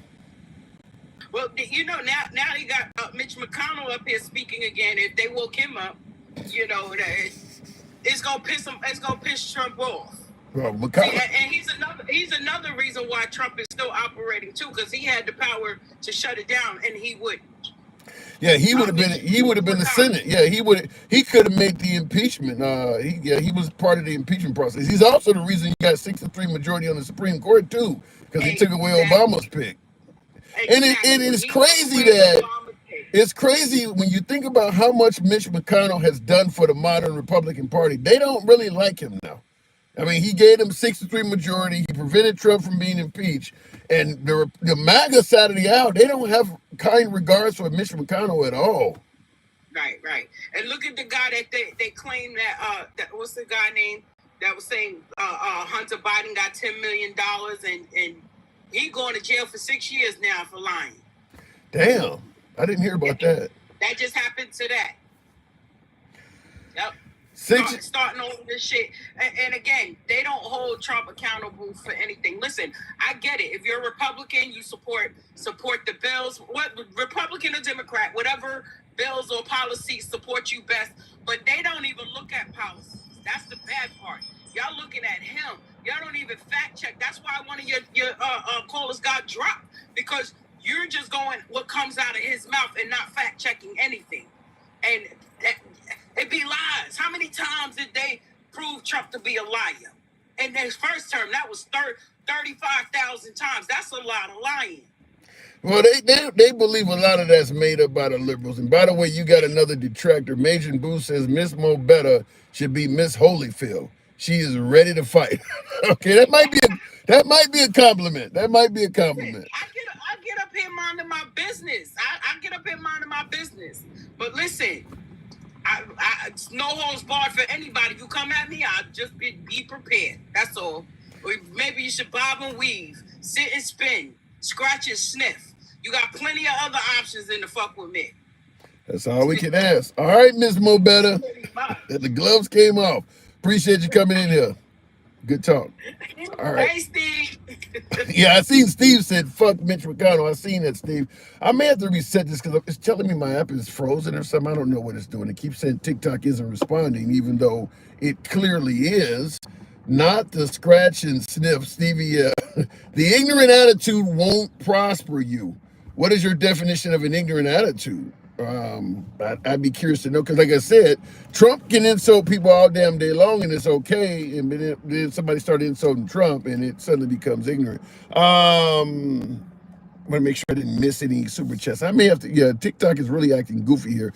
Will G says 2 Marines were unalived and 1 Marine is in critical at the border. Trump ain't saying shit. Did that happen? I'm assuming it did. I trust what Will is saying. 2 Marines lost their life at the border? Was it cartel or something? How did they lose their life? Somebody let me know in the comments. I have not heard that. Trump is trying to go after the schools. Trump is officially suing. Oh, I saw that already. I'll make sure I didn't miss anything. I had to go back. I haven't heard that. How did they? Oh, it was an accident. I have not heard that. We may not get a chance to vote midterm. Trump is going to change it. That is the sentiment by many on the left, is that, because right now, I do believe that the Republicans would have a hell of a hard time in the midterm. Voting for Trump is one thing. Voting for Republican politicians is another. And a lot of these senators in Congress in the Republican Party are coming off as if they have no backbone. It would not surprise me because right now they're requiring that you bring a birth certificate and all kinds of shit. We'll see what else happens, but I do believe that they are making some efforts to change the way we vote. And I'm certain there are going to be some people that are not happy with those changes. I know Trump has been crying out about election fraud since he became a politician, maybe even before. But just like with Haitian migrants eating cats and dogs and MS-13 members and a lot of other things he alleged, he never provides any solid evidence. And the claim that so many people who are not from this country are voting, the evidence of that is not really culminated too much. I mean, I haven't seen him provide any serious evidence that there's a lot of people that are non-Americans that are voting in elections. And he's been saying it for years. But I mean, he's president now. He's in control of the House and Senate. Got the Supreme Court behind him. Where's the evidence? Just show us the evidence to some of this stuff. He says that a lot. I mean, he does say a lot of things, and then when it comes down to proving it, he doesn't do it, but doesn't really need to, because a lot of people are going to believe him no matter what. How many buildings have your name on it again? What the hell does that got to do with anything? How many buildings got Elon Musk's name on it? He's the richest guy on the planet. What is having your name on the side of a building? What does that mean? I suppose you're suggesting that because my name is not on the building and Trump's is, it makes him a better person. He certainly has a hell of a lot more fans than I'll ever have. So if you're judging it by that, then yeah, he's a better person than I am. But as I stated, there's a lot of people that are wealthier than Trump that don't have their names on buildings. Is that what you're judging it by? Really? I mean, all Epstein did was had to put his name on the building, and he would have been a great person. Maryland congressman said the Maryland man was his constituent. Well, oh, you mean, so you're trying to say because he called him a constituent, that mean he was voting? I get the way you're putting it. I understand what you're saying. But as I stated, if people are voting, show us evidence. If illegal immigrants, undocumented residents, and people with no right to vote are voting, where's the evidence? Kind of like the whole people are getting Social Security checks that are 150 years old. We're finding billions in waste, fraud, and abuse, yet nobody is being arrested for fraud. Why is it so wrong to ask for evidence? Is that really that wrong to do? If you don't automatically trust Trump, You hate your country. It should be your patriotic duty to just trust him. I mean, he does say a lot of things that could be great for this country, but he doesn't prove it. That's all I'm saying. He doesn't prove it. Do you think there is no corruption in government? Plenty of corruption in government. Plenty of corruption in government. But I'm just simply saying, if you're going to make allegations, I don't see where it's wrong to demand you prove what you're saying. And when it comes to Trump, he says a lot of things. I'm still waiting to hear about all these Haitian migrants that were eating cats and dogs. Did he ever even go to Springfield and do anything about that at all? Or did they just lose their appetite for pets? I haven't heard any follow-up on that at all. And once again, MAGA believed it when he said it, and they never needed proof, and there's been zero follow-up. Godfather, good evening. Welcome to the program.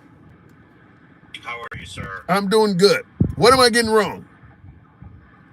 So here's the thing. So you want proof on like election fraud and all that. So in the state of Indiana now it's going back a little bit, but 2008, Barack Obama would not have been president if there was not election fraud. And 2 people actually went to prison over that. You can look it up. There was multiple people to get him off on in the state of Indiana. So again, there's election fraud in every election. For people to say there isn't, I didn't say that. That's a very blind. Yeah. Okay, let me. Okay, hold on. I agree with you. Hold on. I agree with you. In a nation of 350 million people, there's always going to be election fraud. Trump isn't alleging election fraud. He's alleging he won by a landslide. Have you seen evidence that he won by a landslide? Yeah, I mean, 1.2 million votes over his opponent is a landslide election. No. In today's thing. No, he said in 2020 he won by a landslide. Well, I mean, 2020, we can debate that. It sounds very conspiratorial how I say it, but yeah, he was winning in a landslide until they stopped the counting in Pennsylvania, in Michigan, in Wisconsin, and in Georgia. He was winning in a landslide. He was up by almost 275,000 votes in those 3 states.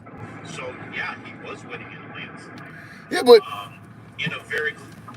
Go ahead. Sorry. Okay, there's a few things. First of all, right up to the 2020 election, Joe Biden was beating him in North Carolina.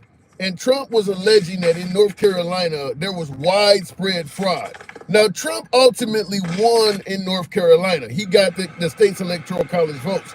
Once he won, he never said anything else about the fraud that he was alleging was happening in North Carolina, which means that he may have won North Carolina due to fraud, according to his own statements. So the point I'm saying is he's saying he won 2020 by a landslide. We know people pled guilty, fake electors, that were actively trying to cheat for him. So where is the won by a landslide? Just like you're pointing out, he was up and then all of a sudden they stopped counting and stuff like that. Well, you can be countered with all of the people that pled guilty to trying to cheat for him. So I'm not seeing the evidence he won by a landslide. I can't hear you. You're real low. You're low. I can't hear you.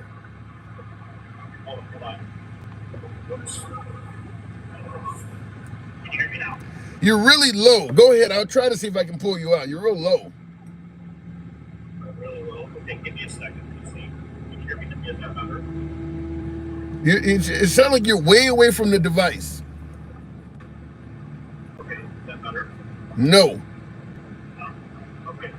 You're going to have to drop me. I'm sorry. I'll have to try and come back up later. Okay. I'll drop you and try. I can hear you barely, though. Okay. All right, we'll drop him and try to go right back to him. Yeah, whenever you say landslide in 2020 for Trump, right. So this is his third term. No break. Well, he claims this.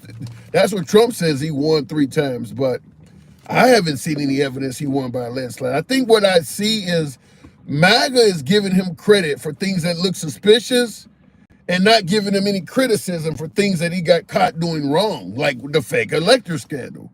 I mean, there are things he clearly was trying to cheat on. We just exclude the bad and magnify the good, and it looks like maybe he would have won. Are we forgetting that Trump likes to put strings on people? He literally extorted people. Well, the whole federal funding process he's using to extort. I mean, he's literally trying to make people do his bidding by everybody from Harvard to whole states, law firms. Yeah, he definitely is extorting people with success. With success, I might add. We'll try to go back to the box and make this happen one more time. And tap the screen, get us on up to 125,000, if you will. Tap the screen, get the likes on up. He's jealous, says DJ. I don't know what you mean by that. We'll try to go back to Godfather real quick here. And it doesn't appear as if he's coming up now. Google is free. He was indicted for trying to take the 2020 election. Yeah.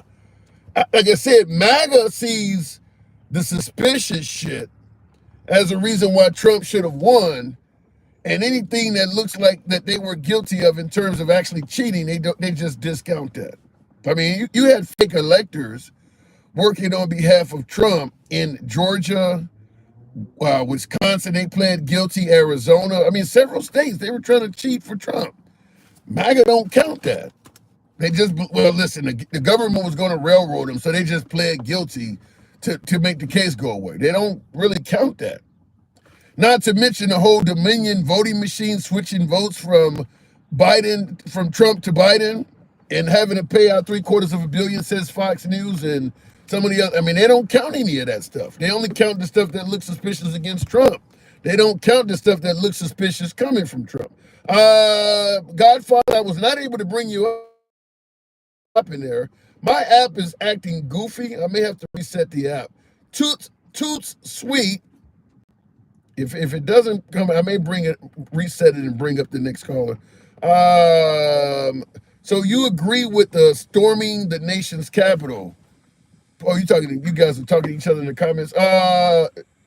Toots, good evening. How you doing, my man? I'm doing good. Good to have you on. Thank you so much.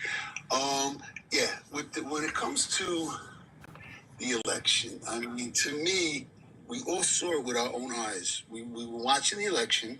They shut down 6 states. That never happened before. It happened in Venezuela. Never happened in America. They shut down 6 states. They literally told us what they were going to do. The Democrats, they were like, what's going to happen is Trump might appear like he's winning, but that's not what it's going to be. It could take a long time before we count. It's always in the same counties. It's always in Maricopa, Fulton, in Pennsylvania. It's the same 6 states, the same swing states. New York, California, Texas. Everybody counted all their votes. The biggest states in the country, but not these swing states that they know that they needed to win. And they just shut it down and they wait. I mean, it's so obvious. It doesn't make sense. So you believe that you do realize some of these states have Republican governors, and you do realize the Trump administration, outside of President Trump himself, how many other Republicans state that the election was stolen from Trump? I mean, there was a lot of Republican senators in Congress that year that got reelected. Because remember, when you cast a vote, you don't just vote for president. You vote for all them down ballot races. You vote for senators and Congress. So if the election was held fraudulently, then that means a lot of Republican senators in Congress that won that year, they won by fraud too then, right? You're missing what's going on. No, I'm asking a question. I'm asking a question. Well, some of them are part of the system. Yeah, some of them are part of this corruption. Then why isn't Trump saying anything about all the Republicans in some of these states that won and saying that they won by fraud? Why isn't he demanding that they also step down? Because the fraud wasn't on the Republican side; it was on the Democrat side. No, but I mean, if you remember, I'm sorry. Go ahead. Remember in 2020? Okay, 2020, Trump literally, the whole country was literally in a Trump rally. Everywhere you went. It didn't matter where you went. Arizona literally had 90 miles. So if you were driving a car, you would be driving for an hour and a half all along the highway, and it was all Trump. Biden was in the basement, hiding. When he came out, he couldn't even fill up 3 freaking social distancing circles. It was a joke. Everything was, it was wild. The whole country, everywhere. You had boat. It was the first time the Amish literally got involved, and they go to Trump. But I don't think, hold on, I don't think you understand what I'm saying. Let's say what you're saying is true. If they cheated in Arizona, like I said, when you vote in Arizona, you vote for other people other than just the president. In Arizona, you had Republicans win that race. You said the cheating was only on the Democratic side. Whoever cheated, they voted for Republicans. If they were going to steal the election from Trump, some of those other Republican senators, they would have stole the Senate and Congress too. Well, a lot of that's an interesting question. And that's another reason why a lot of the ballots that we saw, they didn't even have the down ticket on it. It just was a vote for the president.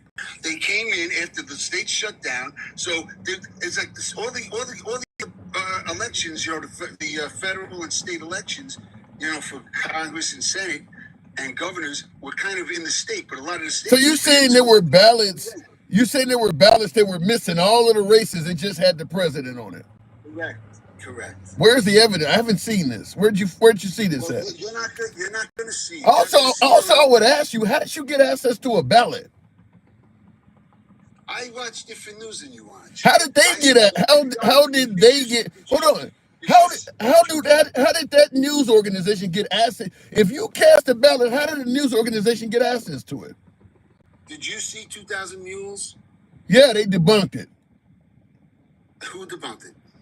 The Republican Party. Attorney General Jim Barr said that was bullshit. Bill Barr. Okay, right. So Bill Barr, an establishment man. He was back with Bush days. Bush. Who do we find out? Bush. Bush is a Democrat. These people aren't Republican. You ever hear the term rhino?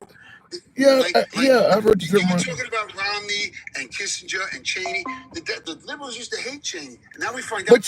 But you're not answering the question. How did they get access to a ballot? Because they had. They literally had people watching what was going on. They have all the video footage. How do you? If I'm casting a vote and I'm doing it on a fucked up ballot, as you're saying, at what stage of that do your people get to see what I'm doing? That's a crime. Exactly, and nobody got punished for it. That's what you see. The reason why you're having such a hard time.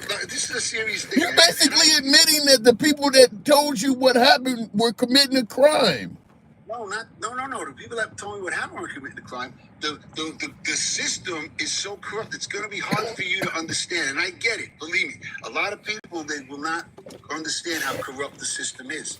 I'm trying to get you to understand. The minute a news organization showed you somebody's ballot, did you not question that? Did you not? That in itself is corruption. How did you go through the mail system? How did you get access to people's ballots? That's a felony. Did you not question that?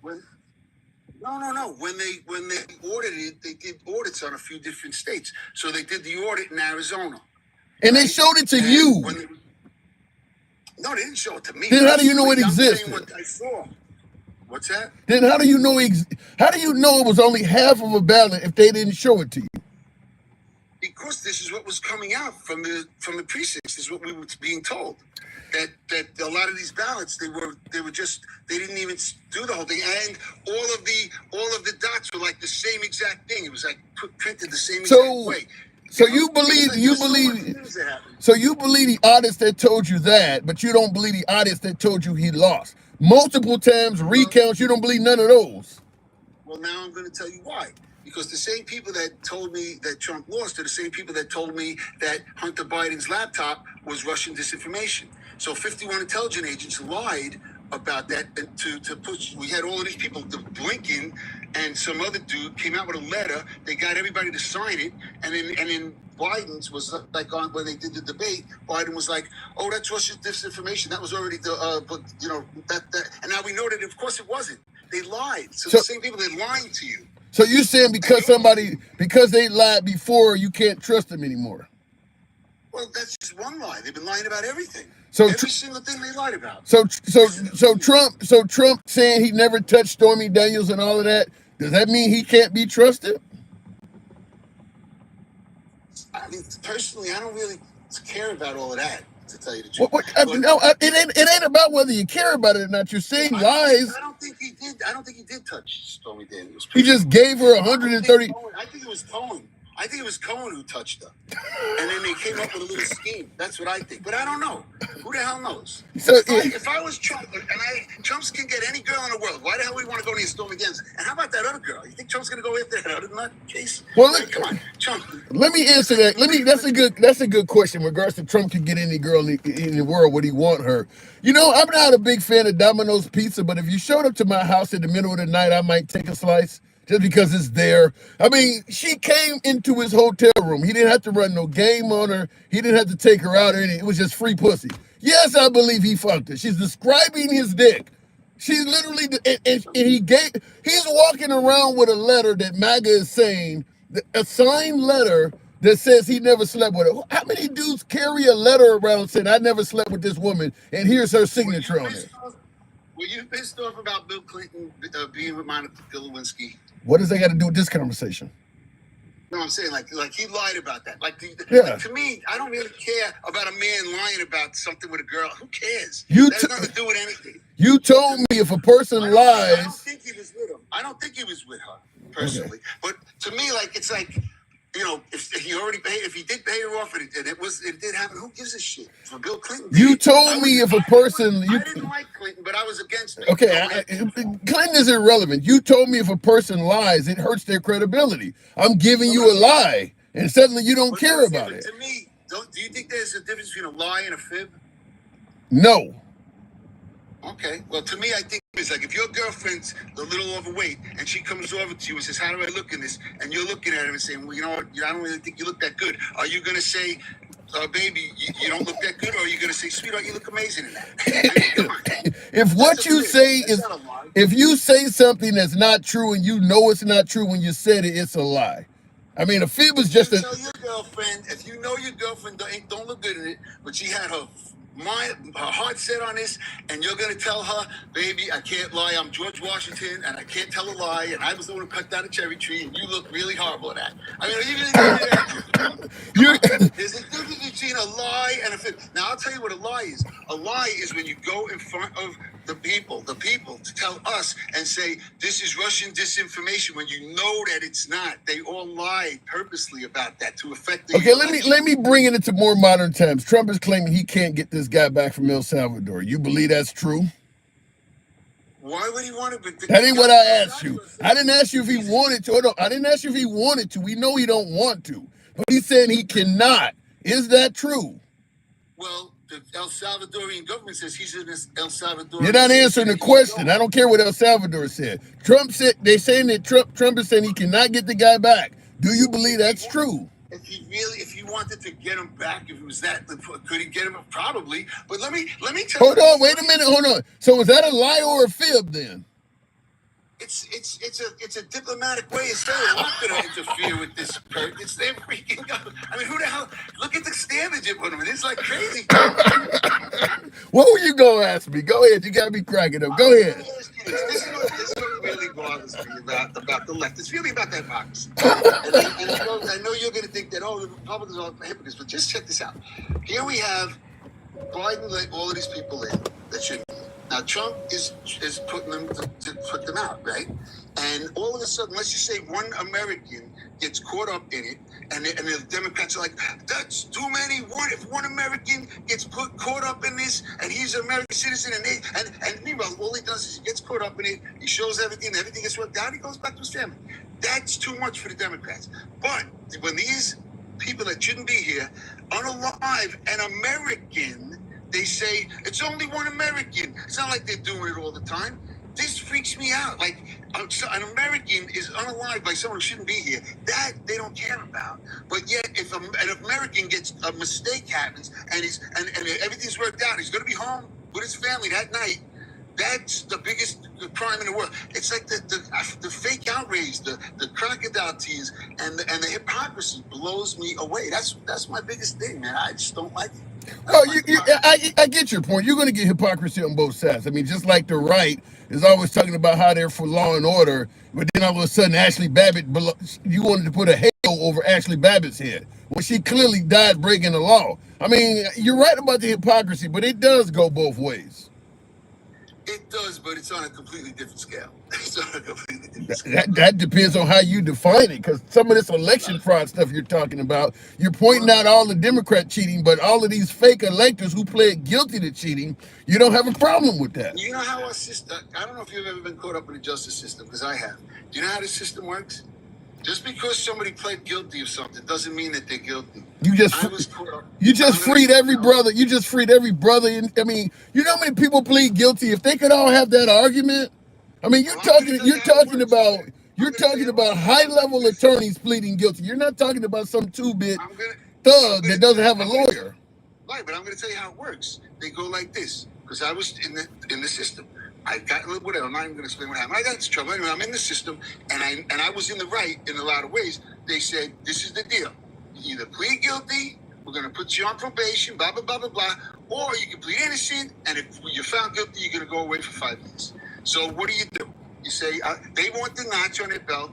You got to go kicking yourself in the ass saying, how dare, you're pissed off because I went through it. So what do? This is what they tell people. You're either going to plead guilty or you're going to go through the system. If you go through the system, I mean, we know how it works. I don't disagree with any of that. But we would never look at the average criminal and say, well, I only pled guilty because I was getting railroaded. But some reason when Trump folks are caught in a crime and they plead guilty, well, they probably were just being railroaded. If you plead guilty, as far as our system is concerned, you are guilty. Everybody in jail could use the excuse you're talking about. Well, I pled guilty and they were going to... You know how many people go in with public defenders? The people that pled guilty that were cheating for Trump, they are lawyers themselves. They got millions of dollars. They got access to some of the best attorneys, and they still pled guilty. They didn't plead guilty because they were about to get railroaded. They pled guilty because they are guilty. A lot of the people that pled guilty, they didn't have to go through the people that stood on their grounds. Like I was one that pled guilty. I could have stood on my ground. I'm like, you know what am I going to do? You ever hear that song? When I fight authority. Yeah, but you don't have access to $1 million lawyers. People who got access to $1 million lawyers and they are innocent are not just going to plead guilty for the sake of doing it. If you get somebody like Giuliani or better yet, Trump's own attorney, Sidney Powell, who pled guilty, if somebody like that plead guilty, they are guilty. She had access to some of the best attorneys you could get your hands on, and she took a guilty plea. You don't do that if you got access to all that shit. Well, I mean, listen, I don't know what the situations are of each case because I know what happened to me. I see the way the law works. It's completely unfair. They don't care. You get caught in the system and whatever they want you to do. If they're looking for a guilty plea, they're going to make you plead guilty or they're going to make your life hell. That's basically it. So they wanted these people to plead guilty. So I don't know what they were telling them. Well, I know the guy from the Proud Boys, they wanted him to do 20 years in jail. He wasn't even that J6.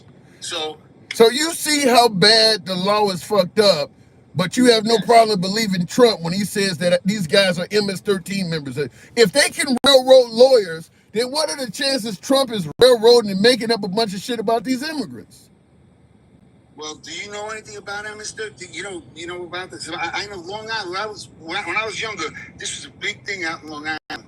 And Trump actually cleared it up later on. He didn't prove that you can go into all of the dirty deeds of MS-13. The point is he didn't prove they were MS-13 members. As you just admitted, the government can fuck you, and you don't just because they say something don't mean it's true. No, but the government of El Salvador said that he was. So you don't trust the government of America, but you trust the government of El Salvador now? What are you became Latin while we started talking? What the hell? You defending El Salvador?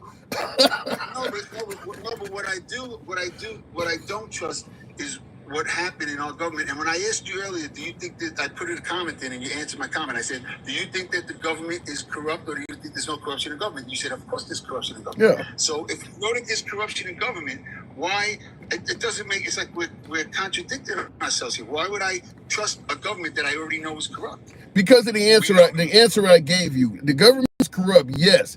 But if you are an attorney and you have the expenses to hire really good high-level attorneys, you're going to be less likely to be victimized by a corrupt government than some two-bit criminal or some immigrant. So if you believe that the government could railroad high-level people like Sidney Powell, who was actually Trump's attorney to plead guilty, then you would have to admit, when they're not even proving that these immigrants were criminals or gang members at all, that they're probably getting railroaded. I mean, it just seems logical. If you could see it happening to somebody that high up, you would have to believe it's happening to people that are that low down. Oh, of course, but he's not even a citizen, so it's like I don't even understand what this whole thing's about. But so because he's not a citizen, you can fuck him over? No, but if you're on the on a list that you're supposed to be gone and you're still here, you're supposed to go. That's what do you think? Who do you think deported more people than any other president? Obama was deporting people all over the place. Yeah, I'm fine with deporting the guy. I don't listen. The guy has no legal right to be here. My issue was suggesting that he's going around killing everybody. He's some kind of MS-13. That stuff is made up. I'm fine. You know that his wife, now they just found out that his wife that came out there with the whole big thing for the GoFundMe, there was records of her. She already had domestic abuse on him. You had You and I just spent 10 minutes talking about how bad the government. You know how many bitches make up claims? I hate to use the language, but you know how many bitches make up false DV cases? I mean, there's a million guys that got DV cases on them that shouldn't be. I mean, that ain't said. And by the way, hold on. By the way, having a DV case on you does not justify Supermax. Now put that to Trump. You just literally made the case for Trump. Now Trump's a billionaire. Okay, you don't think people are going? You don't think this happens every day to a billionaire, as opposed to some dude that's not even supposed to be in this country? I mean, it's like everything that you're saying, you kind of get it, but at least in Trump's case. Yeah, but at least in Trump's case, he got due process, and the people making those allegations got a chance to talk to a jury. In the case of these immigrants, it's just say it, therefore it is. I mean, these people are kicking and screaming that they're getting yanked out of the country saying, I'm not a gang member, before being thrown in Supermax. At least Trump did have a chance to bring lawyers into court and shit and prove his case. It's unfortunate they showed him a picture of the victim and he claimed it was his ex-wife after saying he would never sexually touch the victim. So he had his case in court, though. These people did not. Well, I think that it's going to go to the Supreme Court, and we're going to see you can't have district judges dictating what a president's supposed to do. I mean, it's like insane right now what's going on.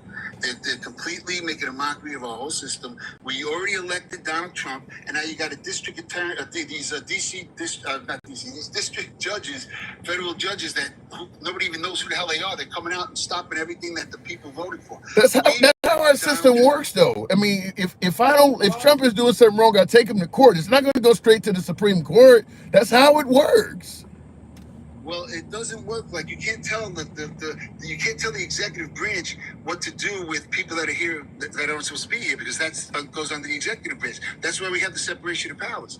They are literally dictating to Trump how he's supposed to run his administration. This is what happens with the left. Is even if they lose, they try to win. Like they're still going to tell us how we got to run our country. Well, the problem isn't that they try to tell you how to run the country. The problem is Trump is doing things that are unconstitutional to actual human beings. If he had just deported Albrego Garcia, that's one thing. But when you're sending the guy to Supermax and all this, now getting deported don't mean you should lose contact with your whole damn family. I mean, this guy can't even talk to his family because of Trump. That ain't something you're supposed to do to him. What about the people that were? What about the people in J6 that were there for 4 years that couldn't see their family? For nothing but trespassing. They made a fucking song with the president. What do you mean they couldn't see their family? They actually made an album while they were in there. All right, so let's see. They were there for 4 years and they made an album. Let's see how many albums. But you do know that he's from El Salvador, right? It's not like they sent him to a different country. He cannot make a phone call. He can't get visits. We had a senator go down. But he's a citizen of El Salvador. That's their thing. He's their prison. He's not our citizen. We sent him back to his country of origin. I don't know. What do you want to say? Should we send it to? Well, first of all, they violated the law because the judge told them that was a country it was unsafe to send him back to. We sent them there anyway, and as you see, he's literally dead to his wife and kid now. It's like Trump literally killed that guy to his own family. He might as well be buried in the ground. They don't have any contact with him at all. Don't know where he's at. Don't know if he's alive, anything. Trump sent him back to his country of origin. All of this is going to go to the Supreme Court, and then we're going to find out what happens there. That's the way our system works. A rogue judge can't just come out. He could do it. He can say whatever he wants. I'm ready. What I want to see, I want to see all of these judges. I want to see them get treated like they treated Trump. I want their houses to get raided, and I want to see who they're really working for. What? They literally raided Trump's house. So what you're basically saying is a judge has no right to rule on Trump at all. No, he does, but nobody's above the law. So I want to use the liberals' words. Nobody's above the law, and I want to see if they're innocent, then they don't have nothing to worry about. But I want to see who they're working for, because I don't think they work for the American people. Because everything they're doing goes against the American people. We voted for Trump. Just because you don't like him, you can't disrupt everything he's doing. This is what we voted for. Everybody's like, "Are you happy?" I've never been more happy in my life. Yes, I'm happy. I wasn't happy. You said I've never been more happy. What is he doing that's that great? You've never been more happy. I mean, man, you sound like you busted nuts over there. What does he did to make you that happy? My socks are standing up in the corner. I'm so happy. Oh my God, that's the best one I've heard. I gotta move it on. Is this our first time talking? I do gotta move it over. I'm happy because he keeps his promises. Yo, always such a pleasure talking to you, my brother. You're really the best guy. You're the best liberal on here, my man. My door is open to you. We don't agree on shit, but my door is open to you anytime. That was funny as hell, man. That was funny as hell. I gotta go. Oh my God. All right. He said my socks are standing up. Damn. Trump is doing that good. Oh my God. That was funny. That was funny as hell. Q is a hell of a drug, says Will. They was referring to my last caller, suggested that he is Q related. A lot of conspiracies there. Ace Ventura. Good to see you again. Judges dictate what the president can do when it's illegal. My last caller seemed to have had the belief that it may be only the Supreme Court or whatever, and that the lower court judges have no say-so over the president. But that's patently false. If a lower court judge rules against you, you have the right to appeal and take it to the Supreme Court. But until you do that, that lower court judge rule stands. I don't know, people believe the courts are the courts. Anyhow, I do appreciate the 132,000. That was a funny comment by that last caller. My socks were literally standing up. Wow, that was funny. But he said he's never been more happy with Trump in office than he's more happy than he's ever been in his life. And I'll tell you that. There's a lot of MAGA that's like that. I get MAGA all the time that says they'll give Trump an A+. A lot of MAGA are very happy.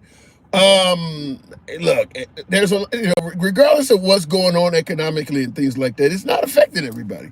It's just not affecting everybody. So some folks, like with the federal firings, yeah, the stories look sad for those getting fired, but a lot of MAGAs we needed to cut waste, fraud, and abuse.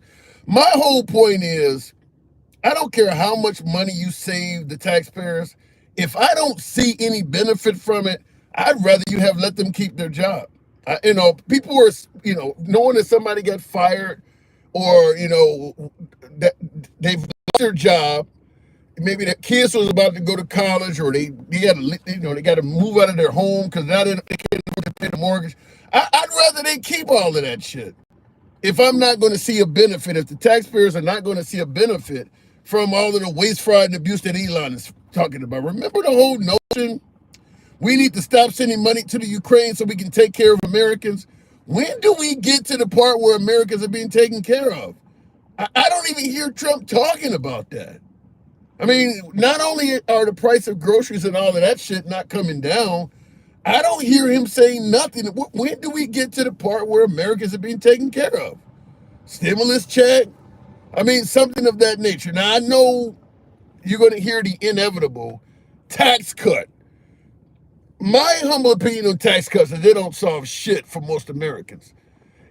If you're well up in six figures or beyond, yeah, tax cut makes a big difference in your life. You're sitting around making 60, 70,000. You got a couple little urchins running around the house. That don't make much of a difference because a lot of lower income Americans ain't paying taxes anyway. earned income tax credit and things like that. So giving somebody who's struggling a tax cut, it ain't really saying shit. That ain't much of anything. The people who are going to make a killing from tax cuts are the people who are already making a killing now. So until I see actual benefits where the people are benefiting from all of this, I mean, Elon claims he's found damn near $1 trillion in waste, fraud, and abuse. Where's our cut? I mean, I'm seeing Charles Schwab bragging about making $2 billion in a single day. What about the average working man? When do we get a cut? Is it wrong to ask that? Or should you just blindly trust the president will look out for you one day? It's your boy Hampson Liberal. If you favor this type of dialogue from all sides of the aisle, which we were accurately able to demonstrate today, we take callers from all sides. Feel free to follow the program if you're on TikTok, and subscription on YouTube, if you will. Nevertheless, I do have to step away. I'll catch you guys tomorrow. And thank you for tuning in as always. It's getting dark as hell in here.